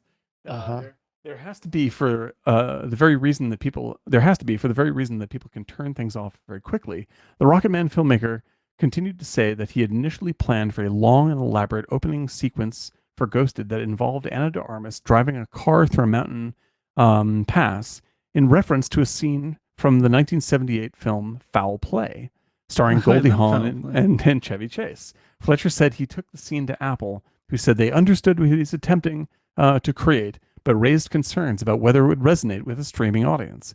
Quote, I thought it was great, this 3-minute opening scene, and they say you couldn't do it because the opening sequence goes on and something doesn't happen in the first 30 seconds. We know the data shows that people just turn it off, and I don't want that, so I make the compromise. And I read that sentence and I died, and I'm appearing now as a ghost. Oh, I know. I died too. I was like, this is the end of filmmaking. I was like, it is the worst thing I've ever heard a professional filmmaker say out loud. The data says it was wrong. The data says. It's the same thing is happening to music, right? Because now all of music is being driven by TikTok, right? So what's happening in music is that they have to get to the riff or the hook, To the immediately, because people are looking at TikTok, and if you don't get to the hook in the first 3 seconds, they'll swipe. Yep, that's it. Like, if the Beatles released a song today, it would go, da, da, let it be. Like, that would be it. Right. Can you imagine, like, Telegraph Road? Like, it would take like 4 minutes to start the song. Yeah. I mean, come on. There would be no yes. There would be no yes. There'd be no Dire Straits. There'd be no.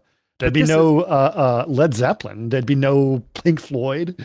Yeah, it's like now, like what he said. Like, everyone in film knows that these are considerations when even in the 70s, like, there's considerations like that you have discussions about when you're just like, well, we got to think about the audiences because blah, blah, blah, blah, blah. And so every now and again, you have Kubrick comes along and pushes against that and things like this.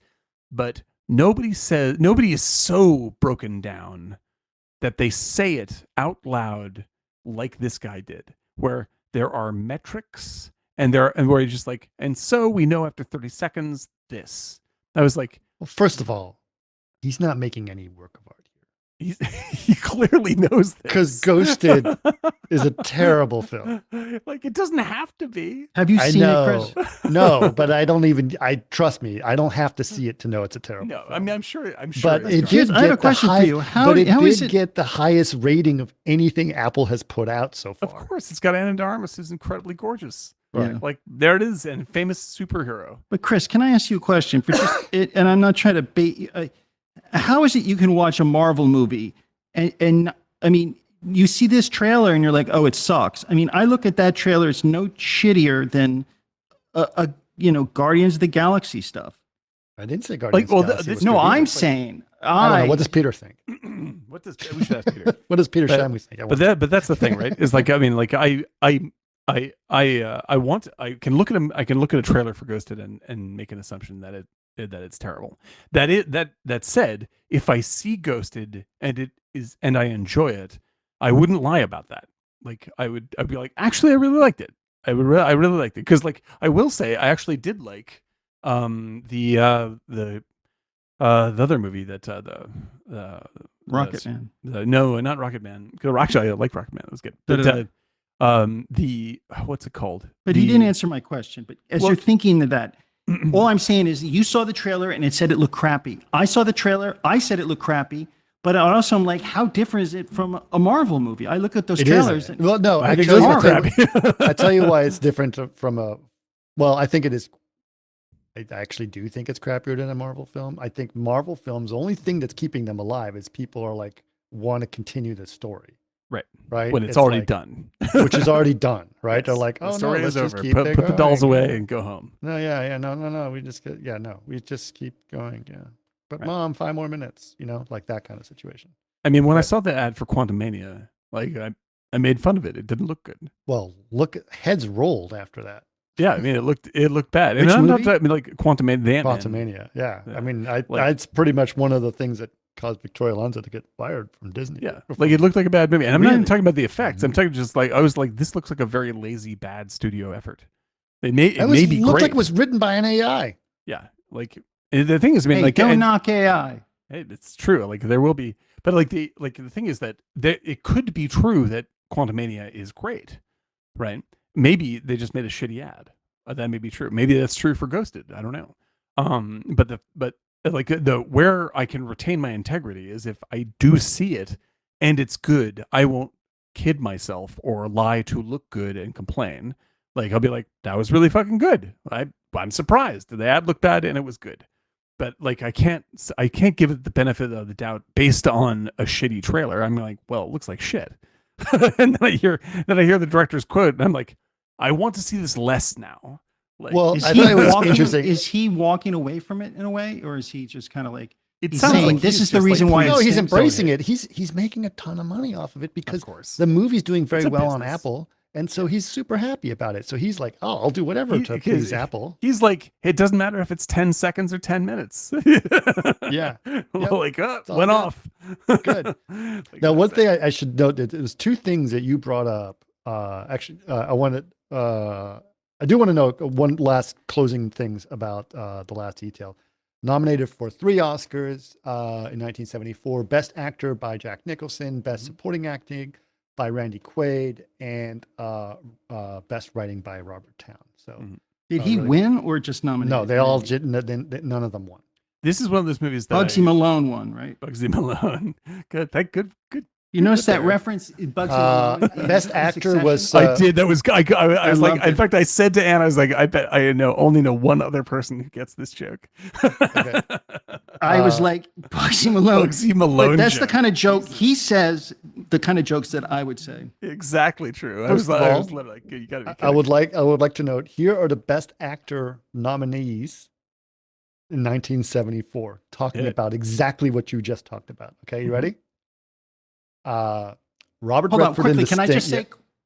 Can I just say it would it be just so the what is the fuck is the one I totally forgot his name. Thank you, COVID. The 3 Days of the Condor. Oh yeah, wonderful film. Robert Redford and directed by Sidney Pollack. Yeah, Was but what are you asking, Eric? You're talking about the nominations. Yes, in was- 1974. It was 70 Robert Redford, but not for 3 Days of the Condor. He was nominated for The Sting, The Sting. Yep. Okay. which is There the you go. role that Jack Nicholson Turned turned down. down. Wow. Right? Yep, that's right. Okay. So, and who do you want to guess who else was nominated in that year, Eric? 74. Would it be Karsten Deas for Nope. the dreams of the field, the No. dreams of the clouds in the clouds? No, The no, you James can. Field Clouds? I was sure you could get some of these. The point being, 1974. These are the films that are coming out, right, for Best Mhm. Actor. Mhm. So, Robert Redford in The Sting, Jack Nicholson in The Last Detail, Al Pacino in Serpico, Serpico. Marlon Are you in or you Brando out? in The Last Last Tango Tango in in Paris, Paris. and the winner was Jack Lemmon in Save the Tiger. And Save the Tiger. Oh shit. Yeah, Okay. nice. Nice. Yeah. There you go. Nice. Okay. And then Best Actor in a Supporting Role, Randy Quaid in The Last Detail, Mhm. Vincent Gardena in Bang the Drum Slowly, Mhm. Oh yeah. Jason Miller in The Exorcist, Yeah, he's great. Jack Guilford in Save the Tiger, Mm-hmm. right? And Forgotten John movie, Houseman in The Paper Chase, who And was the the Paper winner. Chase. Paper Chase. Paper Chase. Yeah. Yeah. Houseman, man. Houseman. God bless And then, Houseman. okay, so, and then what was the, those were actors. And I wanted to go to Best What was the best picture that year? Picture that year. 74, I think, was a pretty good year. Best foreign, was it The Passenger? No. No, Best Picture. Okay. Oh, interesting. Interesting. Yeah. Okay. Nominees were The Exorcist, Mm-hmm. American Graffiti, Mm-hmm. Oh yeah. Cries and Whispers, That Oh, sounds like God, something I would Bergman. make up. Ingrid Bergman, Yeah. Great A one. Touch of Class, Oh, That's a wow. shitty I'd movie. forgotten Yeah. about that one. Yikes. right? Yeah. And wow. The Sting. And this thing. Yep. And who won? Touch of class. No, the The didn't. Sting, The Sting one. Sting. Yeah. The Sting. which we kind of came off as like, feels like a TV movie now. It feels like a TV movie. I really love this thing. It feels like a TV. I movie. do. It does but feel like it a is. TV Yeah. movie. It definitely feels like it feels TV-ish. It is a very, very good movie. It is. But it's no Butch Cassidy. Yeah. Ain't no Butch Cassidy. I'll And tell you then that. what are the best writing? Best writing is The Exorcist that won, by the way. That's kind of, I mean, it is actually a very, very good screenplay. But Right. It's kind of shocking that won. Yeah. Serpico. Mhm. That's The Lumet. paper- I'm surprised it didn't win. Yeah. Yeah, Serpico. Serpico was very Paper Chase. Mhm. Paper Moon. yeah. And The Last Detail. Jesus Christ, the fucking movies that came We out used to those make days. movies, man. Those are I real know. movies, boy. I'm Paper sorry. Moon. I'm sorry. I hate to sound like that guy, but like these, like, what have we done? Chris? The thing we go through The waves. Ghosted. We've done Ghosted. Ghosted. Well, this is like okay. So like this is the Sorry. issue. Okay, before we sound like a bunch of crotchety old dudes, which we are, we are very much aware of something very, very true. Right, is that in the 70s, there were just as many shitty movies being made as there are now. There was Yes. loads of there's Ghosted galore in the 70s, And there was just as much cocaine. and there's just much cocaine. But like Ghosted, all those shitty movies were completely forgotten about by popular history, and we will never call them back. They will disappear. Ghosted will disappear, and everything, all the shitty movies from 1974 disappeared. However, when you take away all the shitty movies from now, you don't have The Exorcist left over. No. You don't have Serpico left or over. Serpico. Right. Like, Yeah. You have And you do know have why? occasional greats. Do you know why? Here's my What? theory. Hit it. Because a lot of the directors started out as visual artists and didn't study theater. They're not. They're not. They're not. They They're didn't not get their writers training or, in the theater. or Yeah. theater people. Yeah, I think that's largely All the those other- guys were in theater and then Right. television and theater. because and- like I will definitely say like man, David Fincher is one of my all-time favorite directors, but David Fincher is much like Hitchcock. Like Hitchcock is a craftsman Visual. of visuals and structure, and his movies are incredible, absolutely perfect, flawless things. But anything less than that is when you dial down the quality of David Fincher, you instantly turn into crappy Netflix films. Like That's right. the reason why his movies like Girl with the Dragon Tattoo made any less well than he does turns into Girl with the Dragon Tattoo, the TV movies they made. Yeah. Which I apologize to everybody who loves those. The Swedish versions were The very Swedish Swedish versions versions. are sort of mediocre TV movies. Yes, they Yes. are. That's it. Like the story I is think not they had so more fucking nudity, profound. so that's Yeah. a plus. But That's- still, that's true. yes. But like, Well, but- the thing about them, and I'm not trying to be not trying to defend them or whatever, but they are verbatim the book, they are verbatim. The book. right? And the book is very, very good, right? Yeah, I have love no, books, I have nothing right? bad to say about that. I've never. No, they are But verbatim in terms the book, of like the TV, Right. I'm just like this is just a Yes. straightforward TV movie. This is right. nothing And then, particularly but what special. Fincher's doing is he said they already made the Swedish version, so Right. that's fine. Let that be the that verbatim be book. it. I'm Right. going to make an interpretation of this. I'm going to make a Fincher version. I'm going to make a Fincher film, and like Yeah. every single level, including the screenplay, is crafted to within an inch of its life, and that's why it's a great work of art. It's great. Yeah. And Yeah, I knew it but was going like- to be great when I saw the trailer because he was playing immigrants. Yes, fucking, it's movie. I Like know. the thing is, I didn't even like that movie when I first saw it. I was like, oh, I it's know. maybe It took me a little bit to like. took me, but now it's one of my favorites of his. And but that's the thing is like all the great directors now really are great craftspeople, and not stage work people or dramatists. Dramatist and the interaction of people.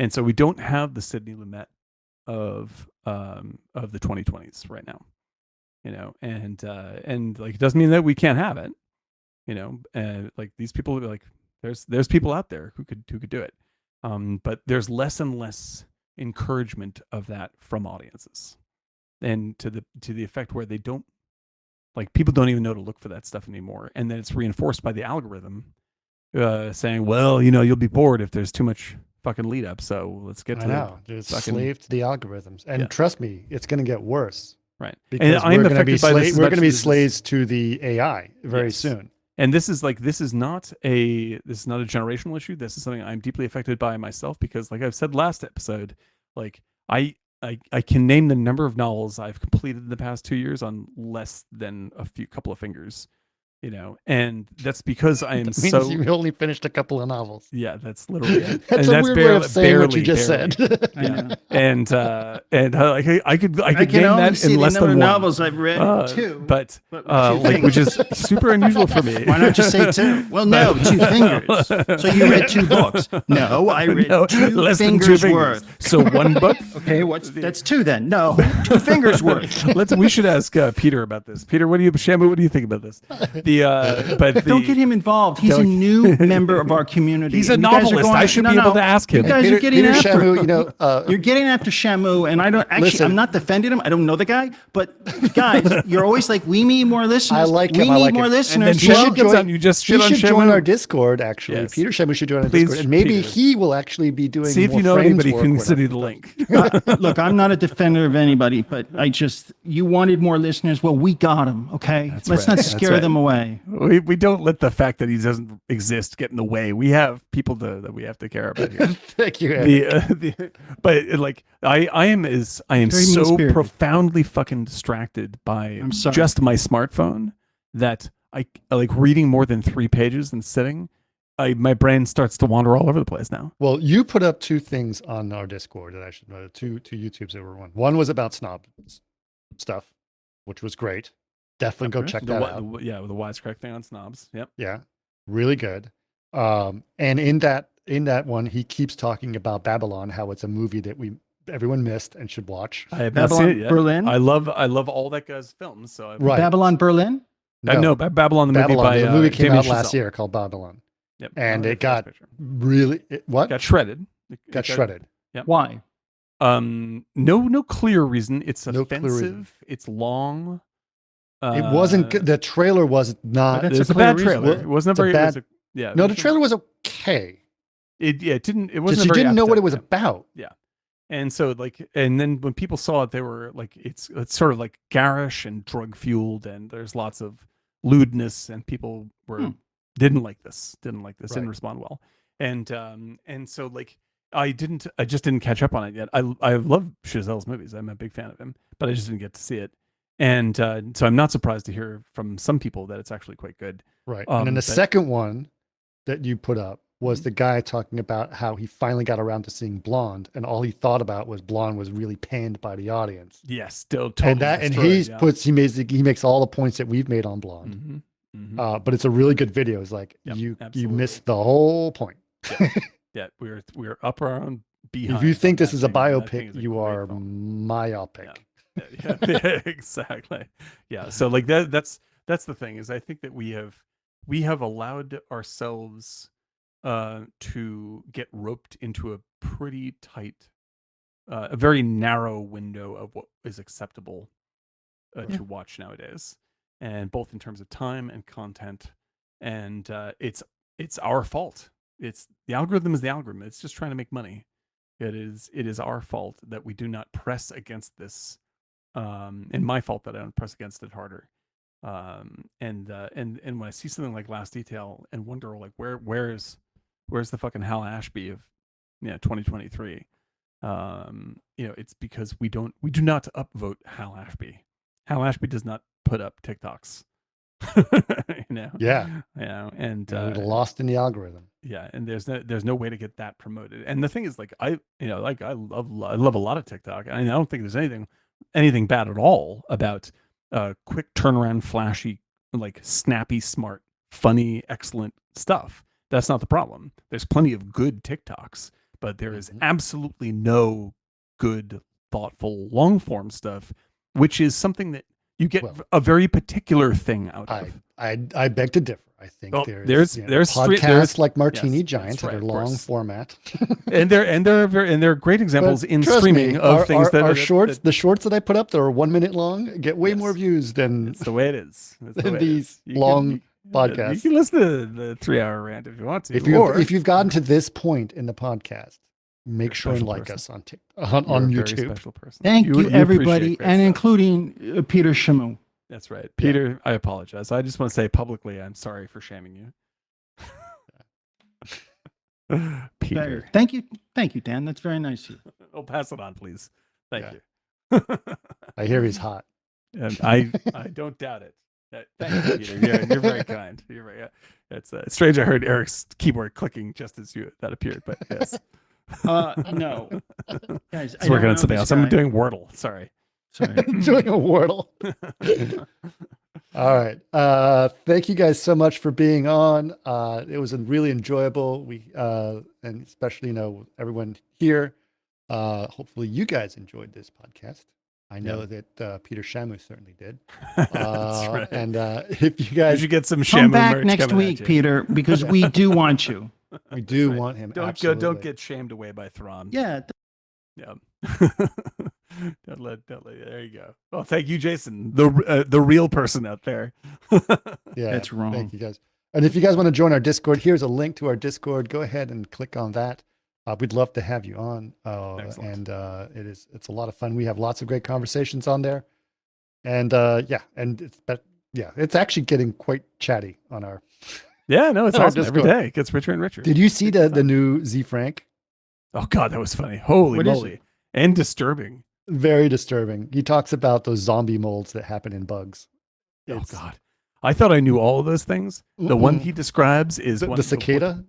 Like the fly one where you're oh God, it's so horrifying. See that. Where is this? It's under random videos or something like that in their thing. Z Frank is a YouTube. Those of you who don't know, sorry, I distracted me before I went. Yeah. People like Peter want to know what's going on, so tell them. It's under random links in our YouTube. Z Frank does these things called true facts about animals, and he'll do these things, and he'll actually tell you. It's very educational. You're really it's great things that you learn about animals or whatever they are, or things. But he says all these jokes, and some of the things that you see happen are like horrific, and he describes it while laughing and doing all these horrible puns. It's like so funny. He's all these like he does this very pompous, ridiculous voice, like, "Oh well, you don't have to look at it that way," kind of stuff, and it's wicked funny and sometimes very dirty. And he has this laugh that he does it too. Absolutely. Jason said, "It's like after watching it, I didn't know if I needed to vomit, wash myself with disinfectant, or just burst out laughing." Oh my God, dude! Yeah, there's a fungus that infests flies. Not to bury the lead, but there is a fly in the end of this video that is dragging a dead fly around that is connected to the fly's balls. If you think that's funny, then there it is. So for all our highfalutin talk aside about film and the art and the talking about the character, Fly balls. But that is, isn't that basically the inspiration of Last of Us? Like it's about. Yeah, like Last of it's- Us is yeah. the cordyceps stuff in Last of Us is from specifically it's from like the ant version of where Right. it explodes the ant's head. This one is Right. This one was way worse. I was Oh like, my God, the cicadas bad. was like horrible. Oh, Jesus Christ. The world is Really like, horrible. Anytime you think of like, oh, like if you're like, for instance, a Christian who believes that God designed every animal, God is a maniac. What kind of monster is God? The cruel bizarreness of some of these things is just phenomenal. Like nature is fucking, oh man, it's a cackling evil beast. Yep. And it designs cruelties beyond imagining. All right. Well, with that, we're going to sign off. Are you guys ready? Yes. Excellent. Drink. Talk. Drink.